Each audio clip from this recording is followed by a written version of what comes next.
Season's greetings and Merry Christmas. Grizz has given me the duties today. He said I've got a Christmas present for you, so I thought I'll expect something through the post, but nothing came. I thought he sent something via DHL or UPS, but he said no, it's another gift. He said you're hosting tonight's show. I said for fuck's sake, I never hosted in my life, but here I am. Blue Chip is hosting tonight. We've got a lot to get through. We're going to try to fit it in within time constraints, but I'll let Grizz. First of all, hope everyone had a safe season's greetings, festive season, and Merry Christmas. Hope everyone stayed safe. And yeah, we've got quite the panel tonight, but I'll let Grizz do the introductions. That's the only introductions he's going to be doing today. And then See what I'm I'll saying? get Look at back this. to the hosting skills. See what I'm saying? That wasn't bad at all. You styled it out so nicely. Look how you styled that out. That I told you 5 minutes before that I said everyone knows the real story is you begged it, right? You proper begged it since yesterday. Yeah, and you said please let me host. You know, the esteemed panel that you've got lined up. I have to host these brothers. You know, you was begging it all week, and now look how you styled it out. But listen, I'm in awe. Literally, I'm in awe of the four that we have, including you. And the funny thing is, yeah, people are going to think you pressed the wrong button for the intro because you put the Carnage intro, but there's a story behind that, people.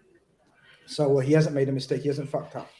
But yeah, listen, these brothers don't even need introduction, but because they're my brothers, I'm going to introduce them, you know what I mean? So making his debut, actually, on our channel, man, we've got Mr. Jam in the building. It is absolutely lovely to come on Christmas Day. Thank you so much, brother. No, thanks for having me. Absolutely looking forward to this. I've been a big fan of all of you, so... yeah, really looking forward to this. I was blessed when you said. Nah, man, had to be done. I was trying to get you on for like a little while, but just you know how it is, man. It's a bit of a madness. Conroy's in the building already. Big up Avi, Grizz in the panel. Yes, Conroy. Me, Conroy, and Avi will be back tomorrow with Red Fellas to do our team of the season so far. I've done bits with Fuad before. Everyone knows Fuad, but I think it's first time on my channel, so I'm so blessed to have Fuad. A real Spurs supporter, not that. What do we call him, man? What do we call him, Said? What do we call Toby, man? That madman who pretends he supports Spurs every other week. Yeah, casual fan. You know what I mean? Casual fan. Yeah, yeah. We got a proper football man who knows his football. All European expert. You know, Mr. Fuad in the building as well. Brother, I appreciate you, bro. Appreciate you, man. Been meaning to do something for a couple of weeks anyway. Yeah, man. Here and there, missing there. I thought, Christmas Day, I mean, let the Ackies get together. Do you know what I mean? That's what I'm talking about. I'm talking about Ackies, man. My main Aki, man. My big dog from the Big Six, Mr. Saeed. Yeah, man. What are you saying? Yeah, man. I'm good. You get me? We're just out here. We're chilling. Big up to everybody in the building, and yeah, man. You know what I'm saying? We're chilling, though. That's the thing, innit? So the thing is, you know the beauty of us, like when we get together, we talk, we can chill, right? We have to pretend we're nothing. We're not doing any different that we wouldn't do if we were in person. Yeah, exactly. Like, that's the beauty of it. And that's how we talk, innit? Yeah, exactly, man. I appreciate you all today, man. I appreciate you all for coming. And listen, I'm going to hand it over to... Yeah, that's enough. You're waffling on now. Mr. Blue Chip out in California. Do your thing. I'm going to take over. Just before we start, obviously, big up to our sponsors, our CBD oil company, Elite Me. That's ELITEMII.com. Go and check them out for your CBD needs. Me and Grizz have obviously spoken about our aches and pains, especially my knees, which were shot. Well, which they still are pretty shot, but I can get back on the treadmill now. I can run after having and trying Elite Me for the last 3-4 months. And Grizz, I believe you've been sleeping well. We've seen proof of that with your snoring and audios that the missus has sort of sent out on WhatsApp groups. But yeah, please go and check out eliteme.com, and there's a discount of 10% at checkout when you say LFC10. And yeah, Rodney's comments already in saying that I want to talk less. I think I'll do more of the talking. But you know what? Before we go on, guys, please tell me you guys know about CBD and stuff. Yeah. Are you on that? Yeah. Nah. Not really. And you know what the worst thing is? I actually need to, bro. Like I'm getting no. Straight after the show. I'm going to send you the link for these people. Please. It's the best business. It's quality. Because I'm not even joking with you right now. I'm aching everywhere. So I need this. He said knees and everything. I was like, yeah. You're going to sleep. You're going to sleep nice because you know the recovery to what you got, right? It's nothing serious before people start saying, about, because you're feeling a little bit unwell. Rest is the best cure, like sleeping and this whole thing. Jam, you on the CBD stuff? I need to get on it. When I start my football again, I'm gonna have to get on it. I'm getting old now. No. I'm sending you over the links because you know why? It helps with stress and everything. You know when Man United were under Ole? Yeah. You know, Saeed, Yeah, I needed it then. He rinsed bottle after I think bottle. to be honest, I think Side needed something stronger than CBD. I think he needed the real stuff. Ole, He needed the real calm. cannabis, the real gun. That's But what now he he's needed. calm. Does it help with tiredness? Does it help with tiredness during the day when you? Yeah, feel I've seen the like... hours that you're putting inside, but trust me, this would help you, man. This would help. 100%. Long journeys home, back and forth to London. So yeah, absolutely, man. Real Aguero, because that is the real Aguero. We know that's the real Aguero that tunes in. He's asking, "Where's Big Steve?" Big Steve's gonna try to join us, man, as soon as he can. You know what I mean? It's when the kids go to sleep and you know what I mean, everything's calm in the Steve household. He'll try to come on. But yeah, sorry, I had to push Elite Me properly, man. The CBD oil. I'm gonna tell the brothers about it. Nice. got it. So Grizz, as we know, and the rest of the panel know, it's been quite the season already. You know, we hope that there wasn't going to be any disruption, but in the last sort of week, 2 weeks, there has been disruption. But prior to that, it's been like a sort of flowing season. I know we had the international breaks and whatnot, but we're going to get into it because I know there's been a lot of changes from obviously Spurs, and you know they've finally got their man after the second time of asking. United have made changes. We saw a few protests as well at United. We saw Saeed going at it at the board and whatnot, and rightly so in his point of view. He was right in it. And then we've seen Chelsea have a great sort of, great last sort of 9 to 10 months. You know, they won obviously the European Cup, lost out in the FA Cup final against Brentford Rodgers. You know, had to slip that in. But you've had a good season. You won the Super Cup. You know, you're going to go off to the World Club Championship, I believe, in the new year. And you're still there or thereabouts in the league, but we're gonna come to the bottom half of the table, Grizz. And I'll bring up the table because there's been a few managerial changes in the season as well. So I'll just bring that up to begin with, and we will just talk about the bottom 6 teams. That did we expect them to be there? Like Norwich, did we expect Norwich? I think most of us would agree that Norwich would be 20th. We've got Newcastle in 19th with the takeover. Burnley, Watford, Leeds, Southampton. Yeah. Look, I'm just gonna have to butt in because you're just gonna go for every team, innit? No, I was only gonna mention the bottom 6. But look, looking at that table, the thing that surprises me straight away by looking at that table, people, I don't know what you guys think, is the position of Brentford. Like, I think even the most positive of Brentford fans, if you told them that, they would have been above the likes of Everton, Southampton, Leeds, Burnley, Brighton, they would have said that's a nice season so far. I know people hyped up Brentford and the manager, like he's supposed to be a proper good coach, and man like Ivan Toney, you know what I mean? So, but still, that's my straight way to look at when I look at that table. That's the thing that stands out for me. Norwich at the bottom, dead. It doesn't surprise me whatsoever. I don't know, Jam. I don't know what stands out for you when you look at that. No, you're right, Grizz. It's definitely Brentford. I mean, they've got games in hand as well. If they win their games in hand, they could be in the top half of the table easily.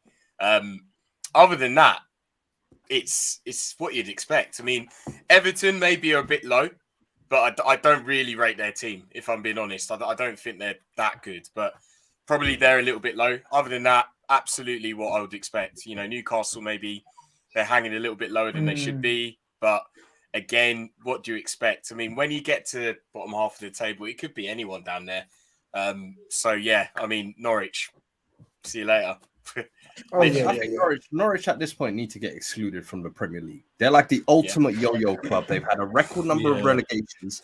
Every time they come up, it's like they never seem to learn their lesson from the 2 years ago, where they're still playing expansive football. They're still trying to play out the back, despite not having the tools to do it. And it's nice having these little gems in Cantwell, Max Aarons, but you've got to put them in the best position to succeed, bro. And time after time, they just seem to fumble it. With Brentford, I'm not that surprised, to be honest, because they were kind of, I felt like last season, almost runaway championship, one of the best teams in the championship. I feel like the bottom half of the Premier League, it's kind of, there is no clear structure as there is maybe in the top half, you would say. Like, you kind of know who the top 8 are. But if I said to you season after season, the bottom 8 or 9, they swap round. Palace might finish 17th, might finish 12th. Do you know what I mean?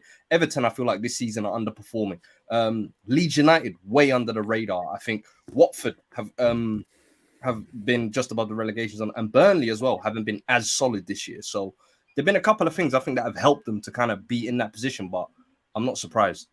Just coming on Norwich for the Super. Wait, hold on. Sorry, 1 second, Avi, man. We're waiting for you, and you're calling out my panel by sending a super chat. We're waiting for you on the show. So, big man, come on the chat and talk your talk, innit? I think you're getting your wires crossed. I don't think that is the Big Steve. I think that's the troll, Big Steve. No, that's we get different trolls. We get Saeed. Oh, that's true. That's Yeah, true. you put me as a mod, to be fair, But it will be Steve. It will be Steve. I'm sure that's been. The Gizmo and the Gremlin chat's giving it away. But ask Jam yourself, innit? Come, big man. He's cooking me. He's got to come on. He's got to come on, man. But if that's Big Steve, hurry up, man. If it's the fake Steve, thank you for the super chat, as I said. Sorry. Just want to come on Norwich because obviously Daniel Farke was the manager the first time round they went down, and you would think going back up again that he would have learned his lesson. So Fuad is right, he's shown a bit of naivety. But I want to come on to Brentford as well, Grizz, because you were one that said, "Nah, they're going to do nothing this season. They're going to do nothing." You actually, I think, I didn't say that. Messages saying, "Oh, I'm not really impressed by them." But like Jam goes, if they win their game in hand or 2 games in hand, they could be 9th or 10th in the league, and it's one of those where the bottom teams, we see the bottom 6 as they are right now, but a few victories, a couple of victories on the trot, they go back up again. They'll go up to 15 to 16. They'll jump up. Look, first and foremost, I didn't say they're nothing. What I said at the time was you didn't rate them though. Briz, you didn't rate them. No, I said, okay, when they drew against Liverpool, people were hyping, and it was, of course, Liverpool fans, because that's what any team that gets beaten or drops points to get a team, you like to give praise to the other team. Yeah. So you say, oh, no, they're a good team. They're going to take points off a lot of big boys. What I said was a lot of big boys are going to go there and beat them. And a lot of teams are going to beat them. And look, yes, they've done better than I thought. Fuad says he's not surprised. I must admit, I'm slightly surprised. Games in hand. They're doing the Sheffield United, aren't they? They're doing the Sheffield United. I was just going to say that, Saeed. They're the Sheffield United of this season, yeah? So how people talk about Thomas Frank's tactics and he's he's brought things to the game and the way he looks at analytics and everything. Look, it may be new to the Championship, but it's not a new thing in the Premier League. A lot of teams are using the same methods. But fair play to him. He has so far, we're not even halfway. I know we called this the halfway, but we're just under halfway in the season. I think if you forgive me, but so far he's done very well. But this games in hand business, points on the board for me. Because a lot of teams are struggling to put 2-3 games in a row. Agreed. Yeah. But you know what, though? Is Tottenham game on tomorrow? No, it's been called off. It's been called off as well. Called off, Flip. Yeah. Who are they playing? They were playing. Was it Crystal Palace? That's it. This for me it's a bit concerning now because it just feels like any situation that happens now, will games get called off? And I think to me, as much as playing staff, Said, sorry, it wasn't playing staff. It was actually coaching staff that got 2 coaching staff members who got COVID that they've had to cancel the game. See, hearing all of this pisses me off as a Chelsea fan. I mean, it's one rule for one. Yeah, man, that's a dodgy one, man. From what I heard, it was about 10. It weren't 2. Really? Coaches stuff. Yeah, I thought it was initially 2. That's why they cancelled it as well. So it kind of affected a large. I think anytime it's over 13 or nearer 13, I think games get called off. But look, I'm not one to defend Chelsea's interests, right? People know that. Yeah, I love Jam. I love my Chelsea, my friends that's all, but I hate Chelsea. Yeah, I fucking hate Chelsea. Yeah, Feelings mutual, my man. Yeah, exactly. But I love Jam, right? But I'm not here to defend their interests or whatever. But he's got a point. It's so true. The lack of clarity, and I mean, me and you had a big bust up in the week when you said it is what it is, and you was like giving it the, just get on with it. Where's the integrity, guys? But you're asking integrity from the Premier League. You're never going to get that from them.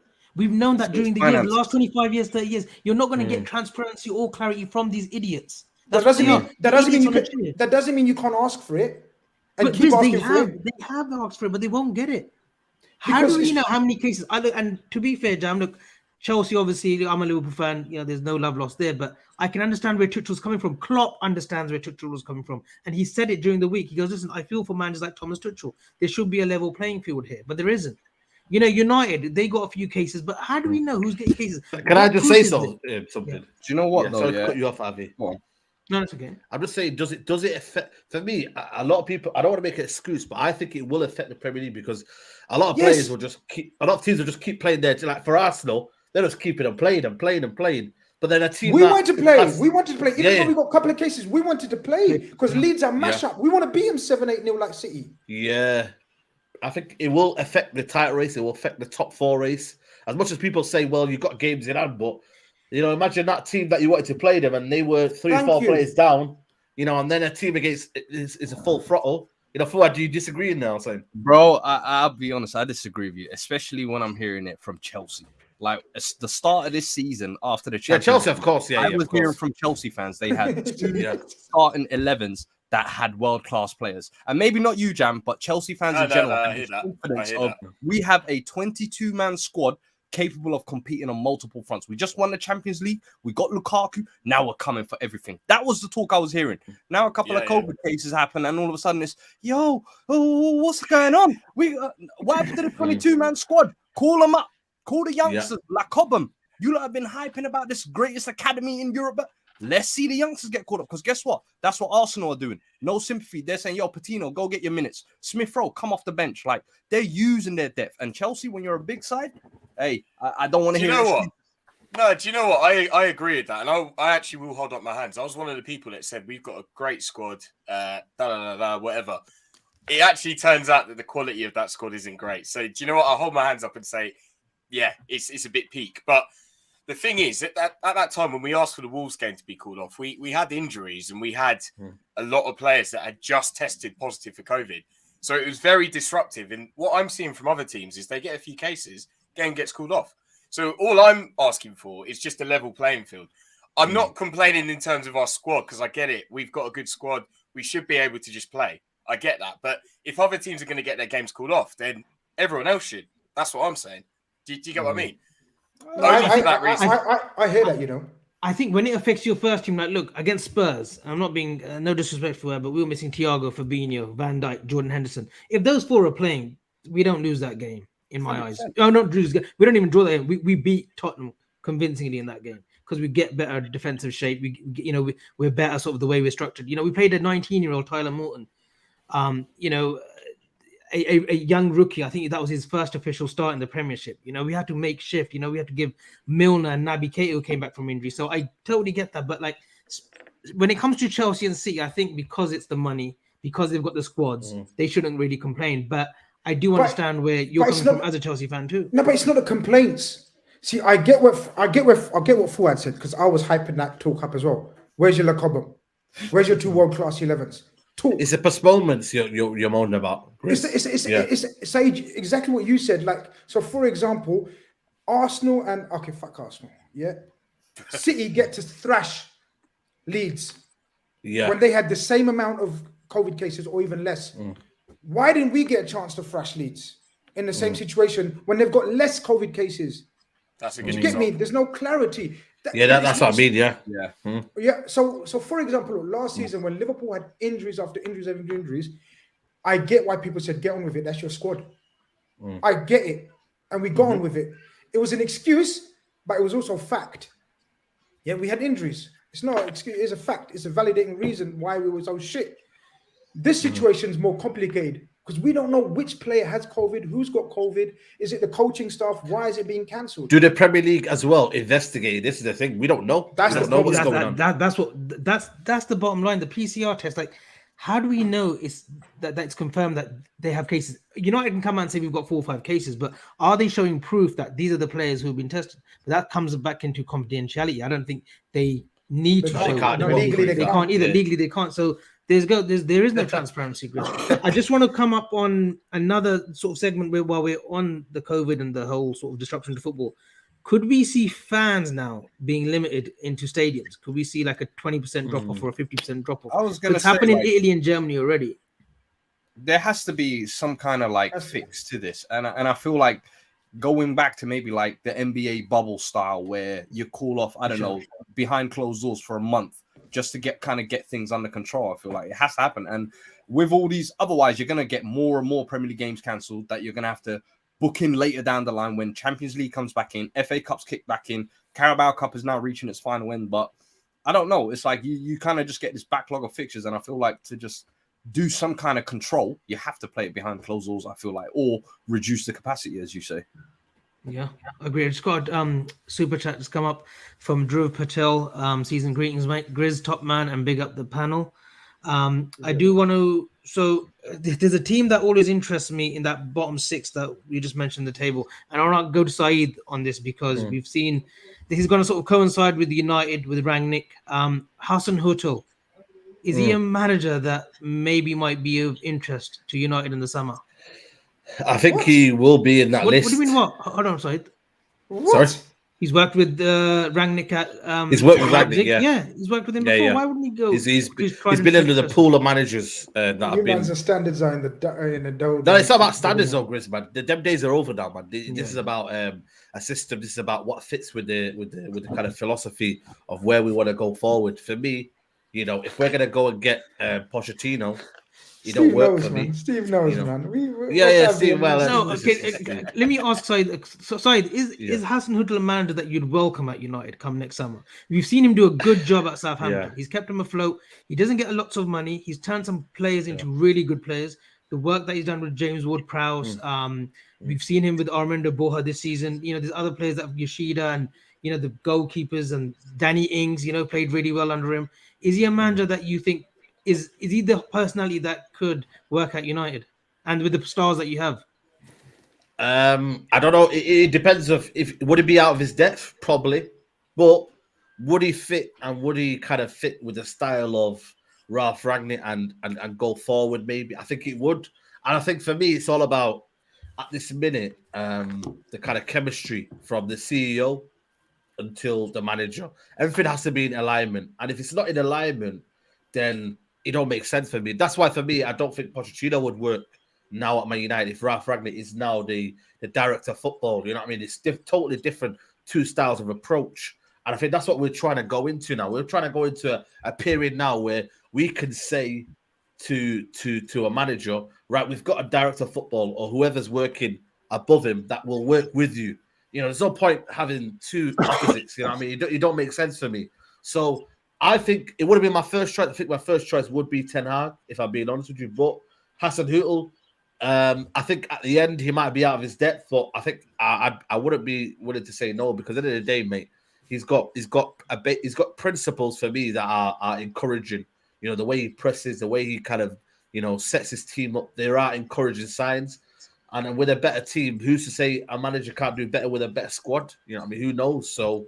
End of the day, I think I wouldn't say no to it, but at the end of the day, it wouldn't be my first choice to tell you that. I'll let Avi read out the super chats before, because I want to ask the guys something. You got a super sticker from Wolves F. Is that F1 or FI? Thanks F1 for the super chat. Ronaldinho, the GOAT. I think he's your friend, Grizz, the Canadian fella. Weird seeing Saeed confident about United. Miss Ollie. You know what I wanted to ask you guys? You know what I want to ask? Because obviously, the way Avi worded the question, we started talking about United already. I wanted to get to the top of the table. We're still looking at the bottom of the table. And I wanted to ask you guys about the situation about Leeds. Because I had a lot of time. Yeah, Jam, I'll come with you first because that facial expression gave it away. So what's your thoughts on Bielsa, the Leeds? It's like he's coming under a lot of stress, a lot of criticism. I'm going to put it out there. I'm a fan of Bielsa. I'll let you take over the rest. Do you know what? His games are always entertaining. They are. But it's not the result he wants most of the time. I mean, I don't think he's cut out for the Premier League, lads. He's too stubborn. With a team like Leeds, you can't come into certain games like Man City away, I think it was, and still go hell for leather constantly. That doesn't work. That doesn't fly. You've got to respect the team you're playing against. I don't really understand all the hype he gets. I mean, I get, he's got his philosophies all there and it's great. When you actually look at it, it's pure football. We all love that stuff. But the whole point of being a manager is you need to manage your team to get the best result possible. So that means when you've got a shit situation, you've still got to manage your team to try and get a good result. And he can't do that. He literally can't do that. When you stick it on Leeds, it's literally peak for them. And look, as a neutral, when I watch a Leeds game, I'll always watch it because they're going to be goals. But come on, man. As a Leeds fan, I don't understand. I don't know about you guys. I don't really see a lot. I don't get, like uncomfortable conversations. You know, what I mean, these are very. It's not uncomfortable. Let's talk about it because yes, for other second people. season syndrome. And when you don't have a plan B, I'm sorry. Like this guy last season, as you lot said, even with like some of these other teams that have been promoted with Sheffield United, Brentford, when you come up that first season, if you've got a different playing style, like the 100-mile-an-hour running that they were doing in the press, you can catch teams off guard. But the one difference is second season teams adapt, teams adjust. And the key part as well, when you're missing your top scorer in Bamford, when you're missing with Calvin Phillips as well, and with large chunks, those are their two best players. How are you kind of shifting the tactics? It's a little bit like when Klopp had those injuries last year, and you saw him with Nat Phillips and these makeshift centre backs, but still playing a high line. You're like, why are you doing this? It's almost like suicide. And if you're still missing your best players like he has been this season, he doesn't adapt. And what Jam said there, he's stubborn. There's a reason why this man throughout his career has not won a top flight trophy. There's a reason why no big club has ever taken a gamble on him. He's one of these philosophy merchants who, because he does the mad scientist act on the touchline, everyone buys into it. Sits on the bathtub, doesn't he? Because Pep tips his hat to him and says, I learned everything from him. Bruv, Pep whips him 5-6-0 every time and then says, believe me, the game was so difficult. Stop lying, bro. I ain't buying that. Leeds for I think it's a mutual respect of maybe he needs to adapt. Yeah. I think Bamford's a big. Yeah. Bamford and Phillips has been a big miss. Like, come on, guys, he's missed Bamford for a big chunk of the season. I mean, I know the other guy, the midfield. Phillips. See, the thing is, it's not Bamford. Look, do you want to read out the super chat, Savvy? Chris, no. Before you can't just say, oh, it's not about Bamford. Of course, it's about Bamford. I'm about to explain, innit? Just read the super chat. I'm about to give my opinion, innit? Jason Emo, thank you for the super chat. Season's greetings to you, mate. Jam, tell these giving we are winning contributions to 6 the trophies. channel when you're not reading them out. Of course, man. They're doing the 6-tuple. Are they doing the 6-tuple? Is that what they call it this season? Drew Patel. We'll get to that in a bit. Thank you. Drew Patel is one of my United States, mate. Rangnick will be Bielsa 2.0. Way overhyped, in my opinion. But listen, I want my say on the Bielsa situation. Yeah, I heard the brothers, and of course, opinions in it and everything.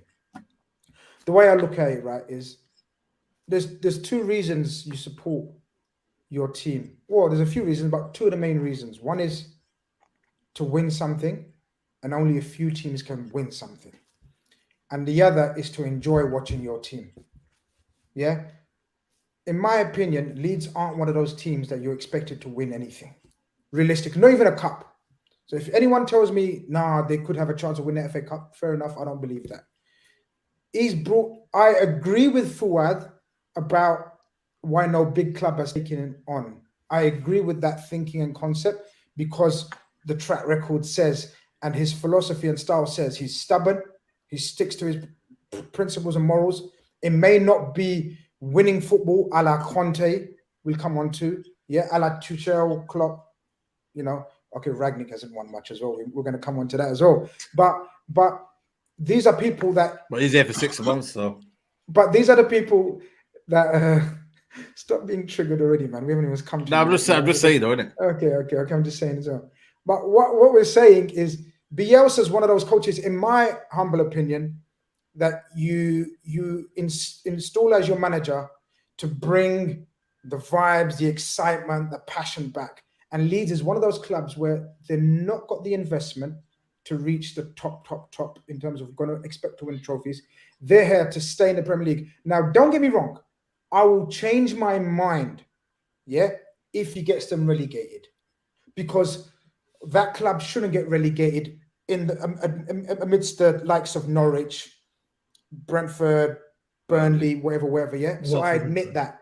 But if he keeps them in the league on the back of last season where they were the entertainers, and if he keeps them in the league with the amount of injuries, guys, I know we've talked about injuries, and I know, Fuad, you touched upon Chelsea's and Liverpool's squads.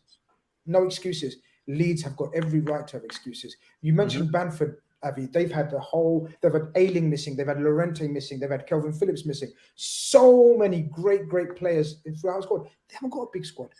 So he's still comfortably above, not comfortably, but he's above the relegation zone. They're sitting 16th, aren't they? And... So if he gets them relegated, then we can start looking into that aspect of, he's a dead manager, or whatever you want to call him. I know you didn't call him a dead manager, but a fraud.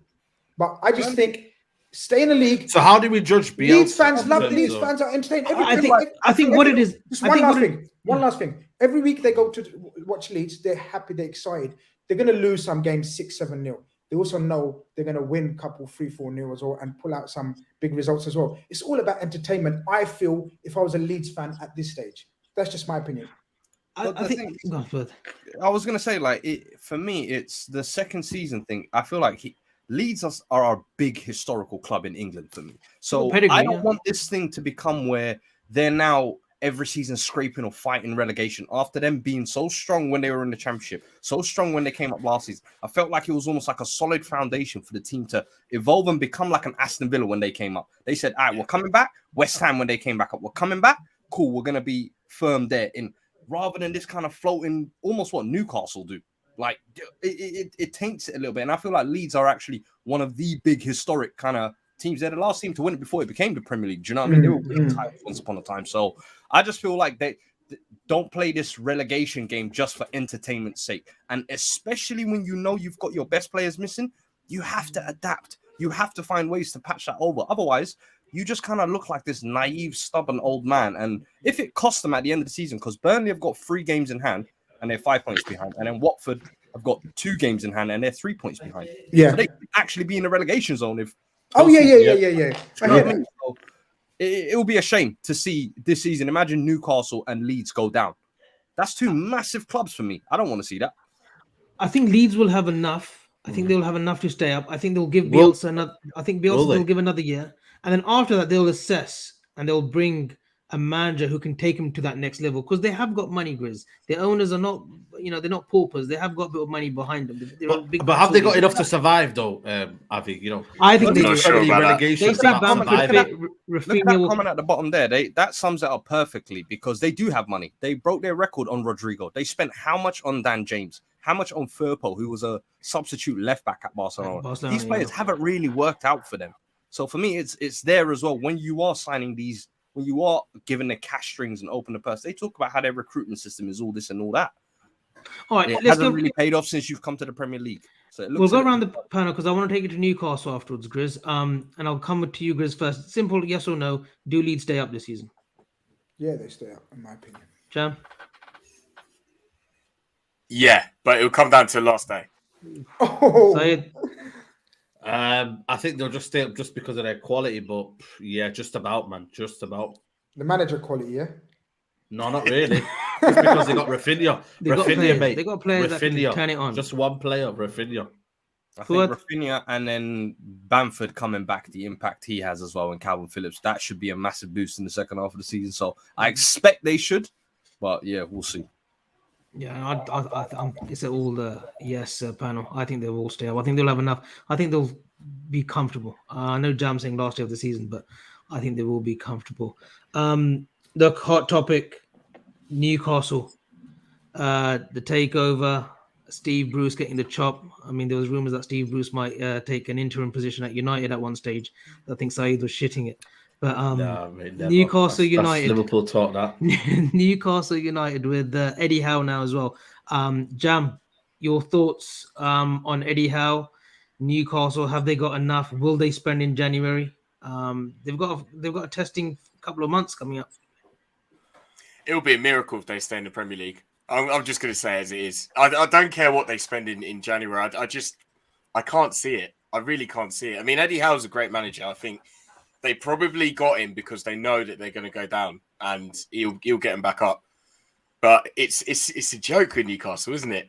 Those fans have been through so much. It's actually kind of funny.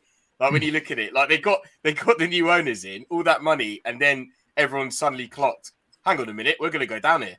And when you look at their games, like they just get absolutely spanked. I mean, that Man City game, I know it's Man City on form, but some of the goals they concede, they're just an absolute joke. Like, as in, you know, a team that's going to go down by the type of goals they concede sometimes when they're making mistakes left, right, and centre, then it ends up in the back of their net. It's almost inevitable.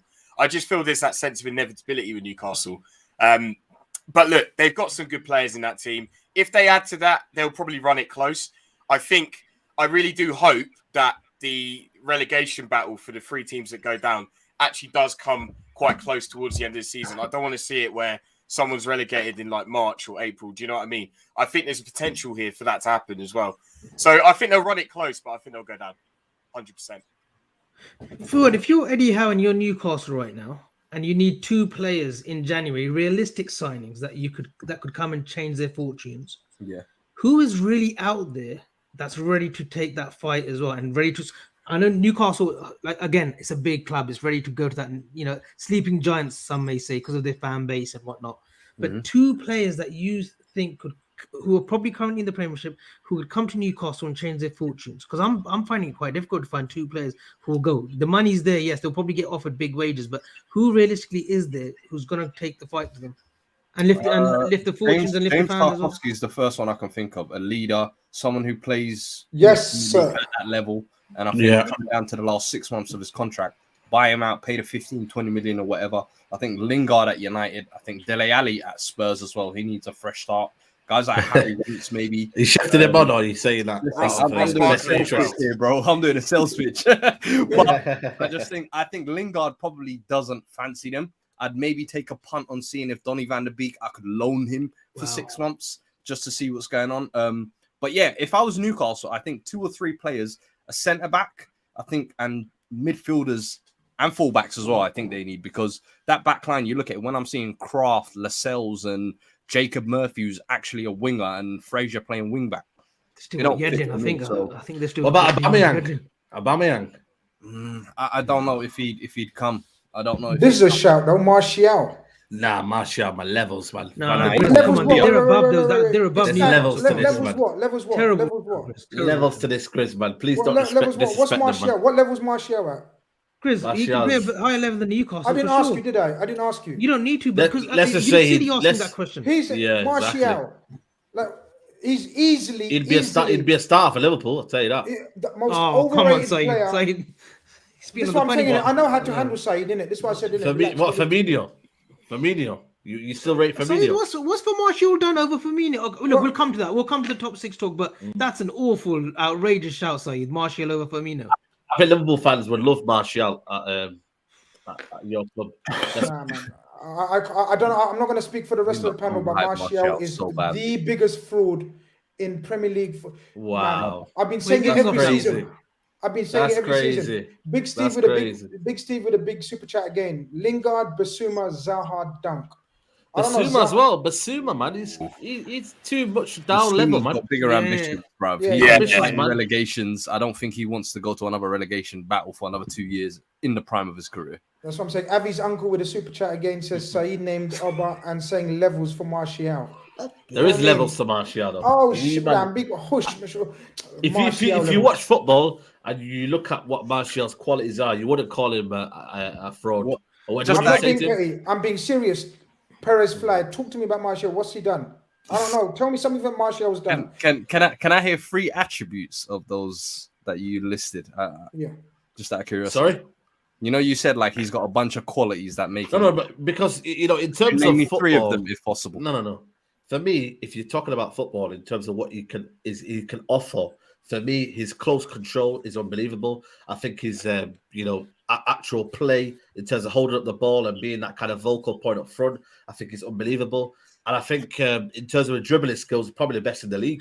If you don't believe that, listen, that's it. So you replay that same goal that he scored against Liverpool in his debut. Replay that same goal on and again, saying he's got dribbling. You started this chat, Avi. I told you, innit? Let me speak to Saeed, innit? You started this by saying, "Oh, Martial, Grizz, what?" And then that's what happens, innit? When you I said there's no way Martial. But Martial is a level above Newcastle. Come on, Grizz. No, that's what I'm saying. That's how the conversation went. No, that's how it started. Come on, you said something outrageous first, Grizz. No evidence of him being. You said it first. I didn't say anything.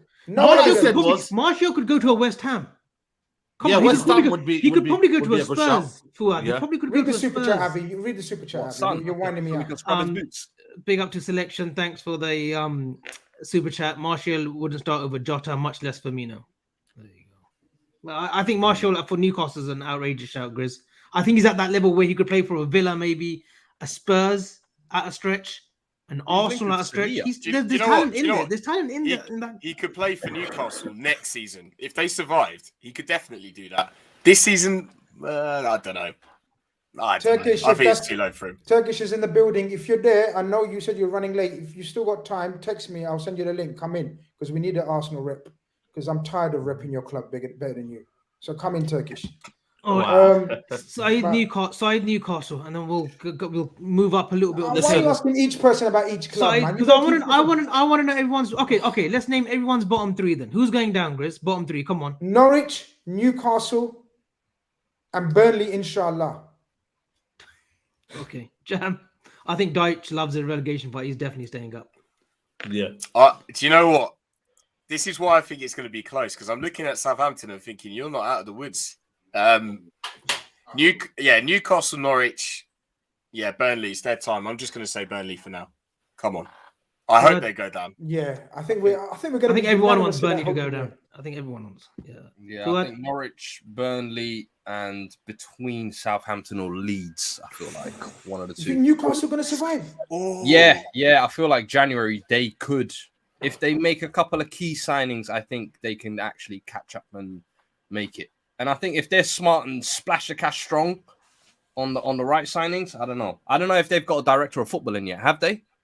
No, they still. Well, there's rumors that they've got someone in mind. They had our Windows coming up. But yeah, I think Southampton, Burnley, Norwich. I think Watford will stay up just because of their goals. Yeah, Burnley, Newcastle, and Norwich. Burnley. I think Burnley's. Everybody wants Burnley to go down, man. Yeah, I think just Deitch, because but Deitch, he'll keep them up somehow. He always gets them out of but the. not now with this all these fixtures basically postponed and all that. You know, it can knock off teams and whatnot. So I don't know if they would be able to recover. I tell you what, though, they got that Cornet guy in. He looks all right. He's doing all right for them, isn't he? First black man in Burnley in 20 years. That's what I'm talking about. If not more, we mean 20 years, man. More like Ian Wright was the last one, isn't it? Ian Wright Marvin Sordell. Ian Wright, was it Ian Wright at Burnley? No. The Marvin Sordell was there, I think. Marvin Sordell, the Watford guy. Yeah, maybe. Yeah, he was in there. Super chat from Ronaldinho. Go. Thanks for the super chat. Ultimate tapping king. Quick one, guys. Ronaldo, Sterling. He's taking a piss with Ronaldo. I'm not. This is what I'm saying, man. You get me? That's one of those thank you, innit? That's one of those thank you. Yeah, thank you. Thank you, and carry on. All right. Any special mentions in between the teams from 14th to up until 9th before we start talking about the big boys, the big dogs? Yeah, I think Everton is a disaster, isn't it, so far? I mean, I know Rafa ex-Liverpool and that, but their situation's But he's dire. missing Calvert-Lewin, though, isn't he, Grizz? Are we going to start talking about one player missing from every squad and then say? But look at the player of the quality. Look at what he did last whatever, season. man. Whatever, that's like dumb. If we're going to talk about one injury from players and look at that, man. Okay, you don't think they'll be higher up the league if they had Calvert-Lewin starting in the team? Every team has got a case for that. Is their squad 14th worthy? No, they should be a little bit higher. Okay, so that's the answer to your question. No, but I think they've had injuries as well. Like Calvert-Lewin's a big miss for them, Grizz. That's like us missing Salah for most of the season. Would we be second? Yes or no? Simple. Yes or no? No, don't smirk. Yes or no? Simple. We'd be in the top 4. So they should be in the top half. If you think that, fair enough. We weren't even we hardly got in the top 4 when Van Dijk wasn't there. And you're talking about Salah. You'd be like top 6, top 8, maybe. Top 6, yeah, exactly. Yeah. With Calvert-Lewin, there would be 9th, 8th, I reckon, Everton. I think he's doing a horrible job, and I love Rafa. That's all I'm going to say. Crystal Palace, Jam, been impressed with Vieira? Yeah, I'm glad it's working out for him because I think everyone wrote him off at the start of the season. When he came in, everyone was like, oh, I don't know about that. And I'm thinking, like, do you know what? Actually, I want you to do well. And I think he has. And even then, he's had a few results. You could say everyone's had this, but he's had a few results where there have been some last-minute goals against Palace. They could be a lot higher up the table. I like the football they're playing. Obviously, I've got an interest in them. Mark Guay's gone there, obviously, permanently. But I like to watch former Chelsea players. Conor Gallagher as well. What a guy. Honestly, he's a quality player. And I really hope he comes into our team next season because I think, he's a proper box-to-box midfielder that I think we've got a big use for in our squad. We'll definitely use him this season if he was there. Just quickly on this, because Billy Gilmore's at Norwich. Do you think he's above him now in terms of the next person to make that Chelsea grade? I know it's tough to get into that Chelsea team, but Conor Gallagher, you reckon he's above Billy Gilmore in terms of progression and development now? 100%. He's got more experience. He's been playing for longer than Billy. Billy's been really hyped up. I'll admit that. I love him, and I think he's got a lot of quality, but a lot of potential. But he's been really, really hyped up. So everyone kind of thinks his level's a little bit higher than it is. Albeit he's done well for Scotland on the international stage. He has. He showed up England when he played against them at Wembley. But I think Billy needs another loan. I don't think this Norwich one's the best loan for him. I think he needs another one next season. Conor Gallagher hopefully comes into the first team next season. Then we go from there. Can't wait for it, man. Got it. Saeed, are we surprised to see Brendan's Leicester in 9th? Not really. I think they're always in around there, and I think it's better for them to have this kind of bad start, if I'm being honest with you, because they always finish the season off weaker. So, and I'd be ones to watch out. Leicester will be a ones to watch out. Maybe have a better second half of the season. I think Maddison for me is on fire at the minute. He's doing well. He's scoring goals, getting assists. I think it would be better for them to kind of have a kind of end of season charge, and I think don't rule them out for kind of maybe finishing in them 5th position, possibly causing problems for top 4. But I don't think they'll get there. But I think Leicester, I think it hasn't been great. If I'm being honest with you, maybe that United talk got in the head of Brendan Rodgers, and he thought, you know what I mean, he could be a bit, he have his chest out on that. But I think Leicester, they have injuries, but the problem is though they've got a big squad this year, and I don't think Brendan Rodgers used it well. I'll be honest with you, he hasn't used it well. And that's why, for me, that's where they've been this season. They've been naive at the back. I think they've conceded the most kind of set pieces into the set piece corners and whatnot. So they've been the massive downfall, really. But yeah, Brendan Rodgers, I always expect him with Brendan Rodgers, when the level is at his level, he does well in terms of aiming for like top 6, top 8. But as soon as he starts to think that he's a top 4 club, he starts to do all these little intricacies, and it's not that level, man. You know what I mean? But you wanted him, though. You wanted him. So let's come on, Grizz. Me and you used to have private conversations. Nah, man, no private calls, mate. Don't be. Okay, man, you're chatting. I should have pressed what Ollie did. I should have pressed the record button, man. I should have pressed the record button. No, none of that, man. Grizz, I'll take this back to you and Fuad, because I know you're a big fan of Brendan Grizz. When you say big fan, so you're getting me in trouble. You like his football, you like his personality, you like his nationals that he's got, polished teeth, he's burned. Let me speak my opinion. Let me speak my opinion. Why are you giving my opinion? Like, ask me the question about Rodgers and let me speak my opinion. I never said none of that. I hate his personality. He's got the biggest ego in probably football for considering what he's done. Right? I think he's an able coach.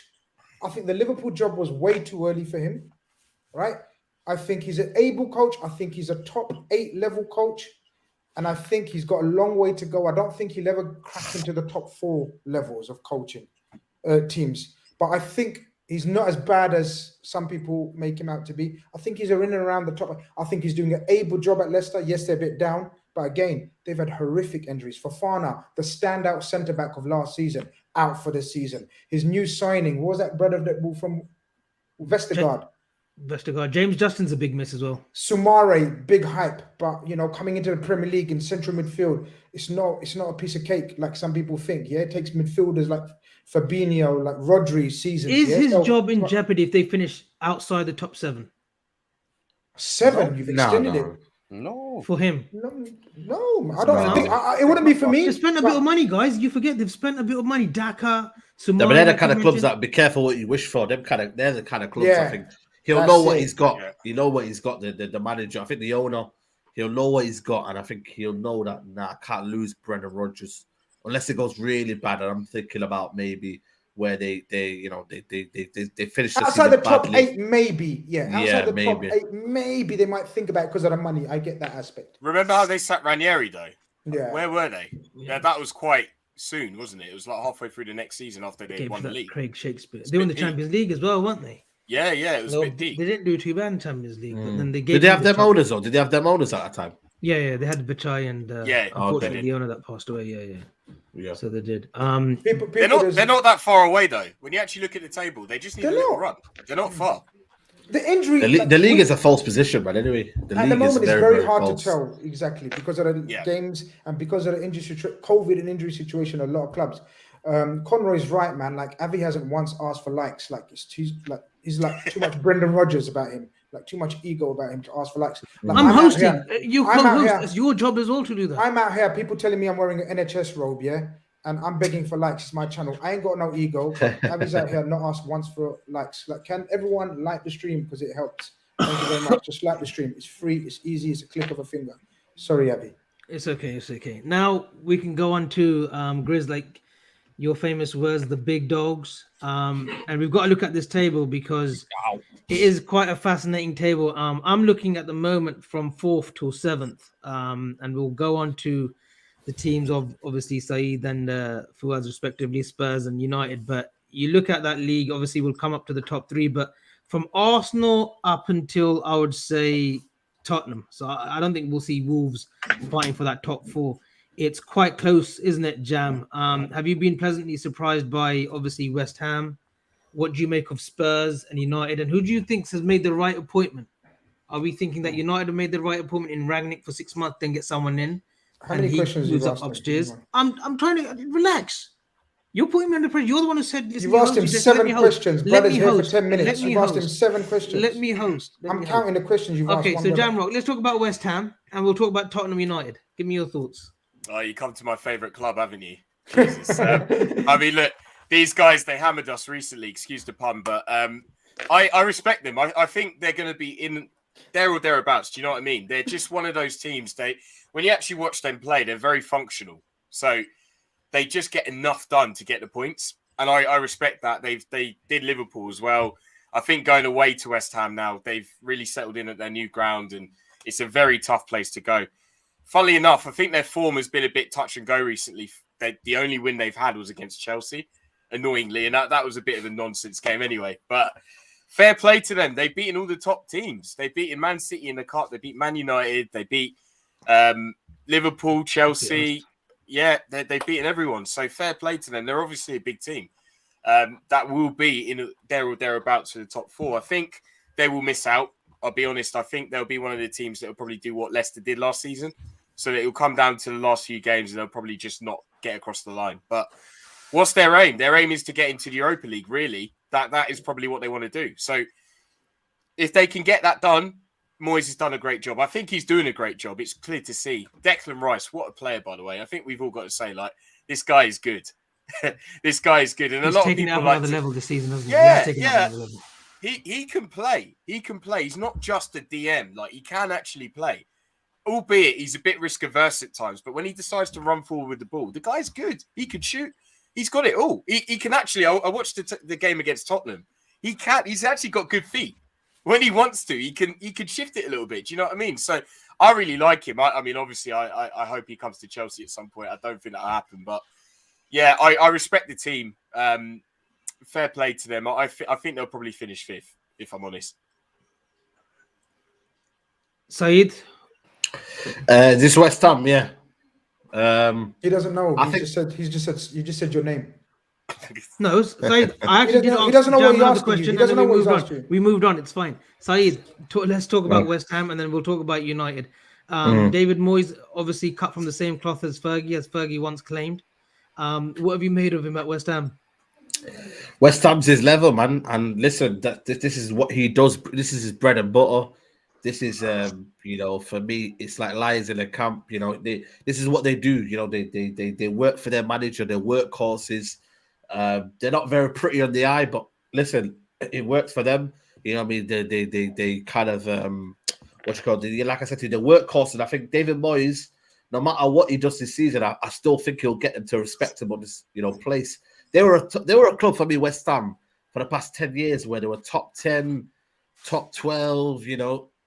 Sometimes even like lingering on relegation zone, and then they kind of made it to the top, like second half of the season. But I think now they've established an identity. They want to be a team that's tough to beat. They want to be a team that's feared amongst the top 4. And I think that's what it should be. Teams like that used to be around. Back in the day where they'd cause you problems. But similar to Everton. Everton used to be that team where you go to their ground and they cause you problems. Even at home, they cause you problems. So they need to be that team and they need to live up to it. So yeah, man, West Ham, they're doing well. I think they'll again, they won't get top 4, but I tell you what, man, they would be almost lingering. If they were to get 2 free signings, man, you know what, man, they'd be one of them teams that you thinking you just hope and pray they fall off, and they won't. But yeah, let's hope that they fall for everyone's sake, that's in around top 4, because if they don't, then it could get sticky, man. Could get sticky. I've got a couple of super chats that my brother's ignoring, so I'm gonna have to read it out. Drew Patel with a super chat. He says Bruno Lage in charge has done a very good job. I want to come back to Bruno Lage because he's one of the surprise teams that again people have ignored. Ronaldinho just wants to bait us today. Thank you for the super chat. Top 3 frauds: Jorginho, Grealish, and Martial. Actually, I agree with 2 out of the 3, but I'm not going to say which one out of respect. Out of respect for Jam, so he's worked out 2 out of the 3 that I agree with. But, don't come for my Regista, man. Don't come for my Regista. but Fuad, I'm surprised at Wolves in there. I'm not going to lie. I thought Wolves in the top half nicely. I think so far he's done a wonderful job, Bruno Lage. Yeah, I've been impressed. No, I have been, to be honest, and it's kind of one of them ones that's gone under the radar because I think one thing he has walked in on, I think, was a solid foundation of what Nuno has built over the last 3 or 4 years since they were in the Championship, to be honest. I think last season, of course, anytime you're kind of with a manager 4 or 5 years, you always get that kind of one stale year where you kind of think, do we need to refresh the squad? Do we need to refresh the manager? And I think that's where Wolves kind of parted ways with Nuno. They wanted something fresh. They wanted maybe a little bit more fluidity from the solid back 3 that they've always had kind of historically. Yeah. And I think that's what he's kind of brought, is a bit more attack and flair in their game. I think Jimenez coming back in this season has been massive for them as well. Podence is now back from injury as well. Neto was still out injured as well, isn't he? Yeah, he's out a bit long. Yeah, he's had a setback again. Big miss. He's another big miss, yeah. And Adam, of course, is the most dangerous, non-dangerous player we've ever seen. So he's always going to be a threat. But him and the other guy, Newcastle guy as well, man. Kind of got something there, and I'm kind of glad to see Wolves. In all honesty, this is kind of what I was saying about Leeds. Is I want them to be in this situation where you're just kind of a safe Premier League team. Your ambition, you're mid-table, but your ambitions are to be like West Ham were. All right, we're 10th, 12th now, but we want to be pushing to that 7th, 6th, because that's what they did, back-to-back finishes. And last season they had the reset. Bruno Lage coming back in now, resetting everything. We'll see kind of where they can go. They're still struggling to score goals, though, aren't they, Jam? I was going to say that. With Wolves, I mean, they play pretty football and they look pretty to the eye at times. But they don't concede, they're still struggling. They're struggling to see. But they didn't struggle. They didn't concede that many under Nuno either, though, Saeed.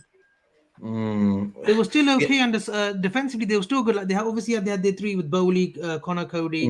They had Matt Doherty. I know. I think now though they don't just sit back though. Under Nuno, they were just pretty much camped in their box. Pressure, I think now they're good on the ball and they can transition better. I think they've especially against United, man, him and Trent Cowan, they've got neat and tidy players to transition out, and that's a key thing for me. And a nice surprise signing, I think, has been Hwang Hee-chan. I think he's added a couple of nice goals and kind of in crucial moments where they've needed someone to pop up. He's kind of popped up this season. And they've for me, like they've got the standout youngster in Nuri so far. Nuri, quality. He's been absolutely immense, man, and I love that kid. He won't be there for long. Let's just say. I was gonna say, yo, where's my mods at today, man? People. You need to go slow. I can't do everything, Chris, today. You haven't done fuck all. Can't do the host. Do one thing, innit, bro. Your mods. If you don't want to go on studio mode and then go slow mode. You need to teach me that shit. You know I'm amateur at this shit, innit? You know I'm amateur. He's got a MacBook as well, Saeed, for this as well. Come on. He hasn't done anything. He hasn't stopped anything. Like read out super chat. He just asking 10 questions each. That segs us nicely onto Spurs Fuad. Conte was the number 1 target in the summer. He rejected. Mm-hmm. You got in Nuno for, what was it, 3-4 games? First 3 games you did win. You were top of the league after the game. He got manager of the month. Yeah, you won even, and then the curse happens. And then you go in for Conte again after dismissing Nuno. What's changed though? What changed for Nuno to say yes, for Conte to say yes the second time round? Because something must have changed. Is it going forward as a club? Is it player targets? What changed for you? What do you think changed for you that he accepted the job the second time of asking? I'm still trying to figure it out to this day, bro. And the real truth is we'll see it come the end of January and in the summer. Because I imagine there would have been assurances kind of given to Conte, which was maybe why let's be honest, that's why he left Inter. Because he wasn't getting that assurances of his squad being back. Then Spurs approach him and tell him, hey, look, man, we know you're the big dog, but we can only run on a stringent budget. He said, nah, I'm not trying to hear that. That's why I just left. So they went and got their 14th choice manager, fumbled about with it for 3 or 4 months, see how that went, and it blew up in their face, let's be honest, because after 3 games, and if you really watch those 3 1-0 wins, bruv, we scraped by. Dele Alli dived for a penalty in 1 game. Like, we caught Man City on an off day in the opening day. Like, there were circumstances. Watford were leaking goals left, right, and centre start of the season. After that, the real reality of this squad came out, where the quality is not there. It's a stale squad that's kind of needed freshening up. And I think that's what he's kind of come in. And early on, he even said it. It's taken me 3 weeks to realize after, was it the NS Mora game? Oh, this squad ain't up to scratch. And I think that's what is going to be the ultimate judging of this board now. Now you've got your man. You're in the prime position to back him and turn this club into actually something serious for once. Don't fumble it. Because you had Jose and you sacked him 6 days before a cup final. So you cut your nose to spite your face. You lost the final. Now in the summer, you fumbled about with Nuno, couldn't attract any big players. Now you've got Conte. The situation is different. So it's a lot better than what it was when we started. And I'm grateful that they actually were proactive.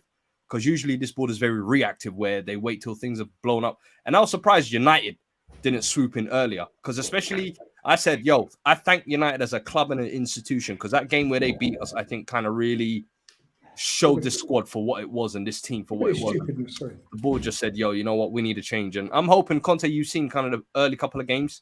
There's an identity there. You can see what he's trying to do. And the best thing about Conte for me is he takes mid players and makes them better. And we have a lot of mid. We have a lot of deadwood at that club. So you've seen in the last, I think even in the Liverpool game, some of these mid players, he can get them to kind of... saw Dele Alli cover some kilometers that we hadn't seen before in the last year and a half. So he played him. Winks was a man of the match performance. We hadn't seen him for how many months. So I'm hoping he could do more of that. But this board, it's now or never type of thing. Because if we don't succeed with Conte or win something with Conte, fold the club, brother. It's all over. It's all over. Grizz, who should be the happier fan base? United or Spurs? Spurs. Spurs. They have made, for me, the best appointment, not only in the Premier League, but in Europe. And I mean that. Out of what was available at this level they're at, and Fuad won't get baited into me, like, won't get baited by this because I mean it.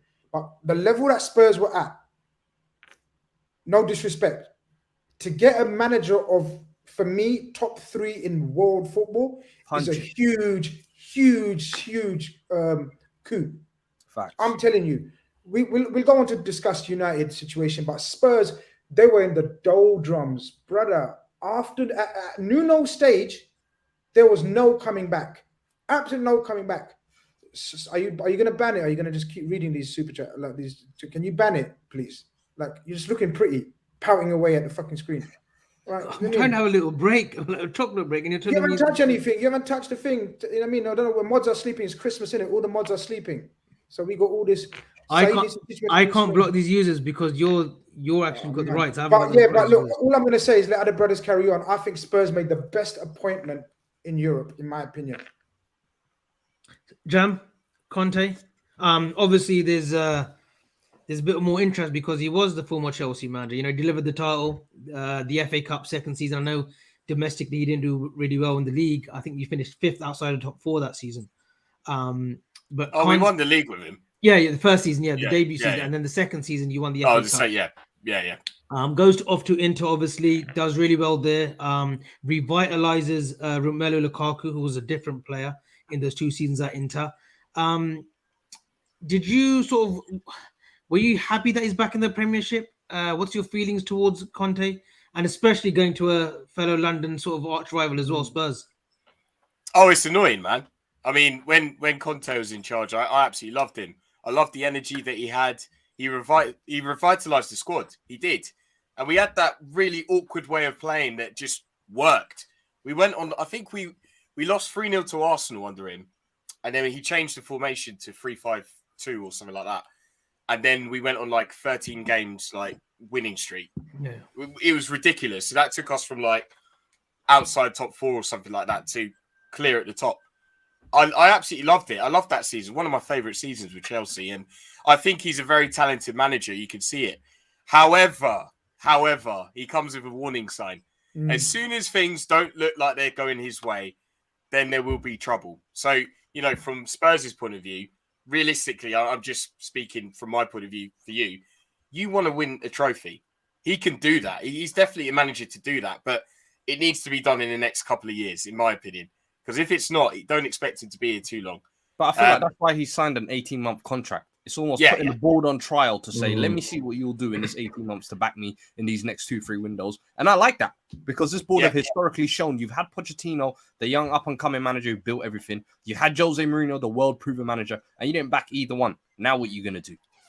100%. And do you know what? Like Chelsea have got Spurs 3 times in January. So 2 times League Cup and then one's the Premier League game. My thing, I've always got this thing when you play the same team so close in a league match and a cup match, I always think you'll lose one of those games. Do you know what I mean? I'm a little bit worried about that because I'll be completely honest. I mean, Chelsea have a good record against Spurs, but I think Conte is going to throw some sort of spanner in the works. So it'll be interesting to see how we do there. But I think it's a really good appointment by Spurs. And, top 4's what you've got to go for. Why not? Do you know what I mean? No, but why not? Well, Arsenal can definitely be caught. Don't know if the top 3 can get caught. Saeed, you're not a big fan. Well, I don't want to say you're not a fan of Conte, but when we did the initial show in regards to United and Rangnick, you weren't, and we were looking at prospective managers who can come in at United. You weren't keen on Conte, were you? No. You got the wrong person, mate. I wanted Conte. You did want Conte. Okay, my bad. Yeah. It must be someone else. Okay. Yeah. I think when he was available, I wanted Conte. Just simple, outright winner for me. To bring him in and kind of like just get us having that winning mentality. So for me, Conte, I think it's a real deal, man. I think Tottenham fans, like Fuad said, they got to treat him right, man. They got to give him what he needs in January. No feeling sorry for yourself because you got a nice, beautiful stadium and you need to pay bills and all that. Pay the money, man. I hate this feeling when the club leaks out these news that they've got 91 million in debt and all that, man. Listen, man, you find a way of making that money. The same way you find a way of getting sponsors and everything, and when it suits you, you find a way to get transfers, mate. So we've been struggling to get a name for our stadium, bro. It's some joking, man. Yeah, man. The thing is, though, there is a lot of deadwood at the club that does need selling. So I've always said there you go, where the capital comes from. But for players like, sorry to say, but players like Ryan Sessegnon, Dele Alli, and Ndombele, they get a chance now, right, under Conte? No. We've seen the same errors from Dele Alli for the past 3 or 4 years. We've seen Winksy for the last 3 or 4 years. We've seen Doherty. He's 29, he's 30. He's not good enough. He ain't going to make it.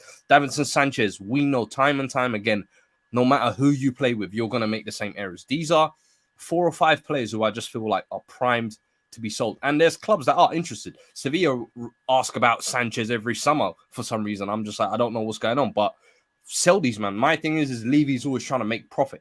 He never wants to make a loss on a player. So we've paid 43 million for Sanchez. He still is of the idea that Sanchez is worth that, despite getting spun like a Beyblade in the Etihad last year. So it's like, I don't know. For me, at some point with these players, I just want to see ties being cut. And I feel like we do have a core that you can build a team around with Reguilon, with Romero, with Højbjerg, with Skip, with Son, with Kane. You do have half a squad there, you could say, Lloris, that you could build around. It's just a couple more pieces within that starting 11. The problem where I think top 4 becomes a little bit of an issue is these guys who are on this purple patch and this new manager bounce at the minute, that will wear off, bro. In 2-3 weeks when we've played Chelsea 3 times and all this, you'll see Ali back to himself. You'll see Bergwijn doing what he does. Moura running into Let me ask you a question, though, Fuad. I've always asked myself this year, what the fans think and what a coach thinks. That's a scary bit, because imagine now Conte saying to himself, I like Dele Alli. I like his his attitude now. I want to work with him. Do you think that would kind of almost like be worrying for you? Because then you like Conte, you don't want to go against Conte, innit? But then imagine you got a guy who's kind of talking last week. It's a weird thing, I get you. Because just the other day he was saying Eric Dyer is going to be one of the best centre backs in the world, and I'm like, brother, please lay off the crack. I know we're in North London. Drugs are frequent. I think Grizz just spat out his tea. In them kind of moments, you've got to big up your players. You've got to kind of almost boost the market value, if you like. You've got to make it believe like you believe in this guy, because you don't want it to look like I've given up on this guy and that's how you're going to sell him. No, if I keep saying Dyer's performing well and I say he's one of my best centre backs, I can maybe get a profit. So that's what I'm hoping it is. It's more of like a PR. Dyer won't leave, though. Dyer, there's no chance of Dyer leaving. No. I don't think Dyer will leave. Who's I think gonna Dyer's sign one of the long-term ones. But Sanchez, Ali, Winks, Bergwijn. Well, Winks as well. Doherty.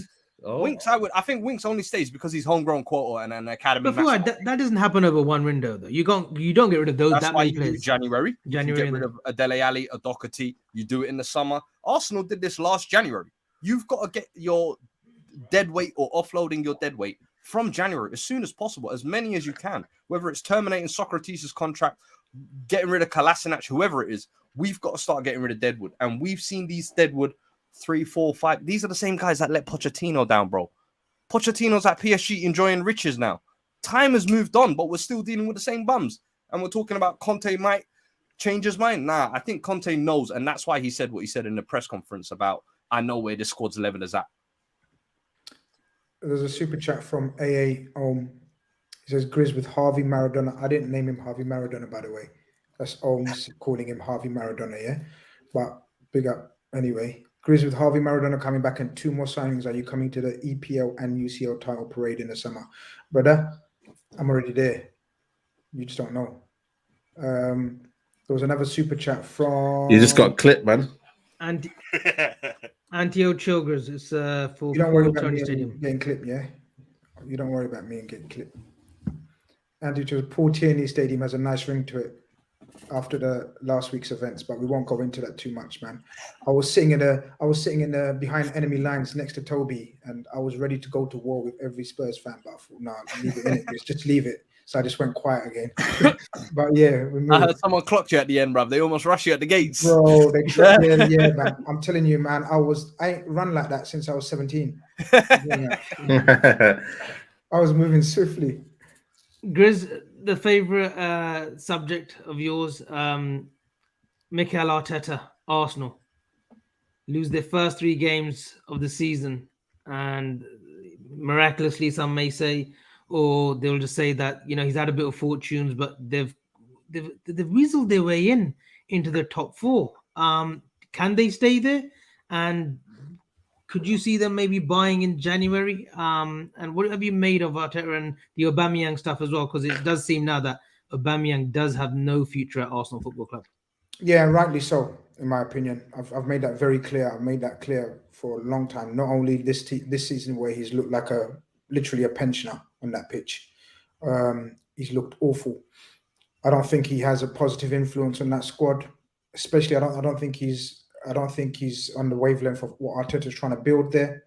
I think Arteta's trying to build a nice, young, energetic, high energy, high pressing, discipline on the pitch, off the pitch. And when you've got a coach like that, and if you're going to back him, you have to let him make the big calls. And if that's one of the calls Arteta's made, then fair play to him. Will they stay in the top 4? It's touch and go. I'm not going to suddenly say that they're top 4 material. But I never said that he was as bad as people were making him out. And now if some Arsenal fans are bigging him up and gassing him up, I don't think he's that good to be gassed as well. I just think he's doing how Ole done the initial job at United, and then they should have given that job to a real big boy. I think that's what's the situation with Arteta. I think he's stabilizing Arsenal. And I don't think he's the man to take him back to the glory days, so to speak. But look, at the end of the day, you got to give the man credit for what he's done. There's a lot of turmoil at Arsenal, man. People forget, especially when he walked in, a lot of egos, a lot of inflated wages, Ozil, Xhaka, Aubameyang, all these men, David Luiz. He slowly weeded all the like what Fuad is saying Conte's got to do. He's done a lot of that groundwork at Arsenal. And now it's time to grow and build on that. I'm not sure, as I said, if he's the man for the next part, but the initial part, I think he's done a very good job. Jamie, I'll come to you because obviously they've offered Aubameyang this huge deal, right? They went silly season with Willian as well, season prior when they got him from when they bought him on a free transfer on 350. But Aubameyang, something's obviously happened, and it's just not one incident. It's a combination of incidents that have happened now. And Arteta has said, you know what, I'm not just only stripping you of the captaincy. I'm actually not, selecting you full stop. Do does that benefit Arsenal at the moment though? Because he has got a young, vibrant squad. When you look at Saka, Emil Smith Rowe, Odegaard, they're in their sort of young 20s, these players. He's got Ben White who's come in, and obviously he's had a mixed start, but he's trying to get this ball playing centre back. He's got the midfield in place. It is better for the long run what Arteta is doing now, isn't it? He's trying to bring some, youth into this team and just trying to shed out the players that were a bad apple. Nicholas Pepe, supposedly a bad apple. So he's one who's I think he only played in the League Cup this week or last week, wasn't he? He got an appearance, but are we seeing a Arteta revolution? Like Grizz said, is he the man to get him into the sort of top four consistently and then start fighting for the league titles? I don't think he's the man to do that, but he is obviously growing and developing with the team. It's obviously a young team, so he seems to be learning. So fair play to him. But Aubameyang, I go back to that video that they released when he finally signed the contract, and he was like, "Yeah, I want to become an Arsenal legend." Brother, you've got to be a disciplined footballer. You're the captain of Arsenal Football Club. You've got to be someone that leads by example. And to be honest, you could really look at it and think, should he have ever been the captain? If Xhaka didn't do that madness, he never would have been.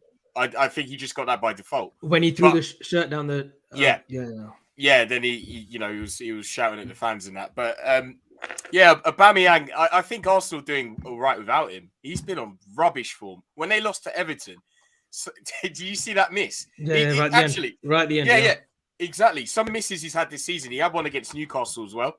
I think he's done. I think his head's just not in the game.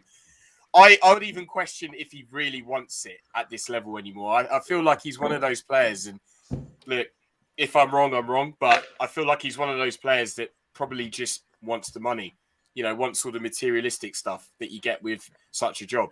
And I think he's got that now. I think the hunger's going, and I just don't think he should be at Arsenal. I think he needs to go. But Arsenal doing...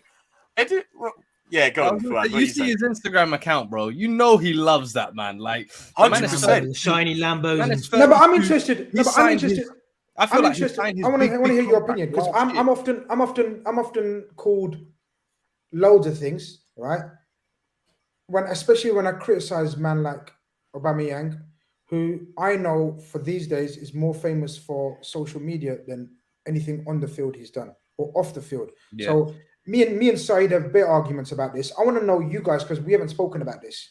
Sorry, go on, take it. Sorry for that. No, all good. I always think like he got the armband pure and simply because he was the best player at the time. It wasn't because he was the best leader. It wasn't because he had the best character. I just felt like Arsenal have always lacked that kind of leader. And him at the time, he was coming off Dortmund, where he was putting up the crazy numbers. Moves to Arsenal, he's putting up the same crazy numbers. They just went, you know what? We got the FA Cup now. Boom, we'll give you the armband. But I've never felt like Aubameyang is the kind of leader you want in your dressing room. It's almost like giving Pogba the armband at United. It's like those kind of eccentric characters. I'm personally not in favor of giving him because that's your captain is meant to be your leader. He's meant to be the guy who motivates everyone. I don't feel like Aubameyang is doing that. Swag with Lacazette. I'm not trying to hear that, brother. Like Lacazette, I feel like at points has been a better leader than Aubameyang, if I'm honest. So I don't know.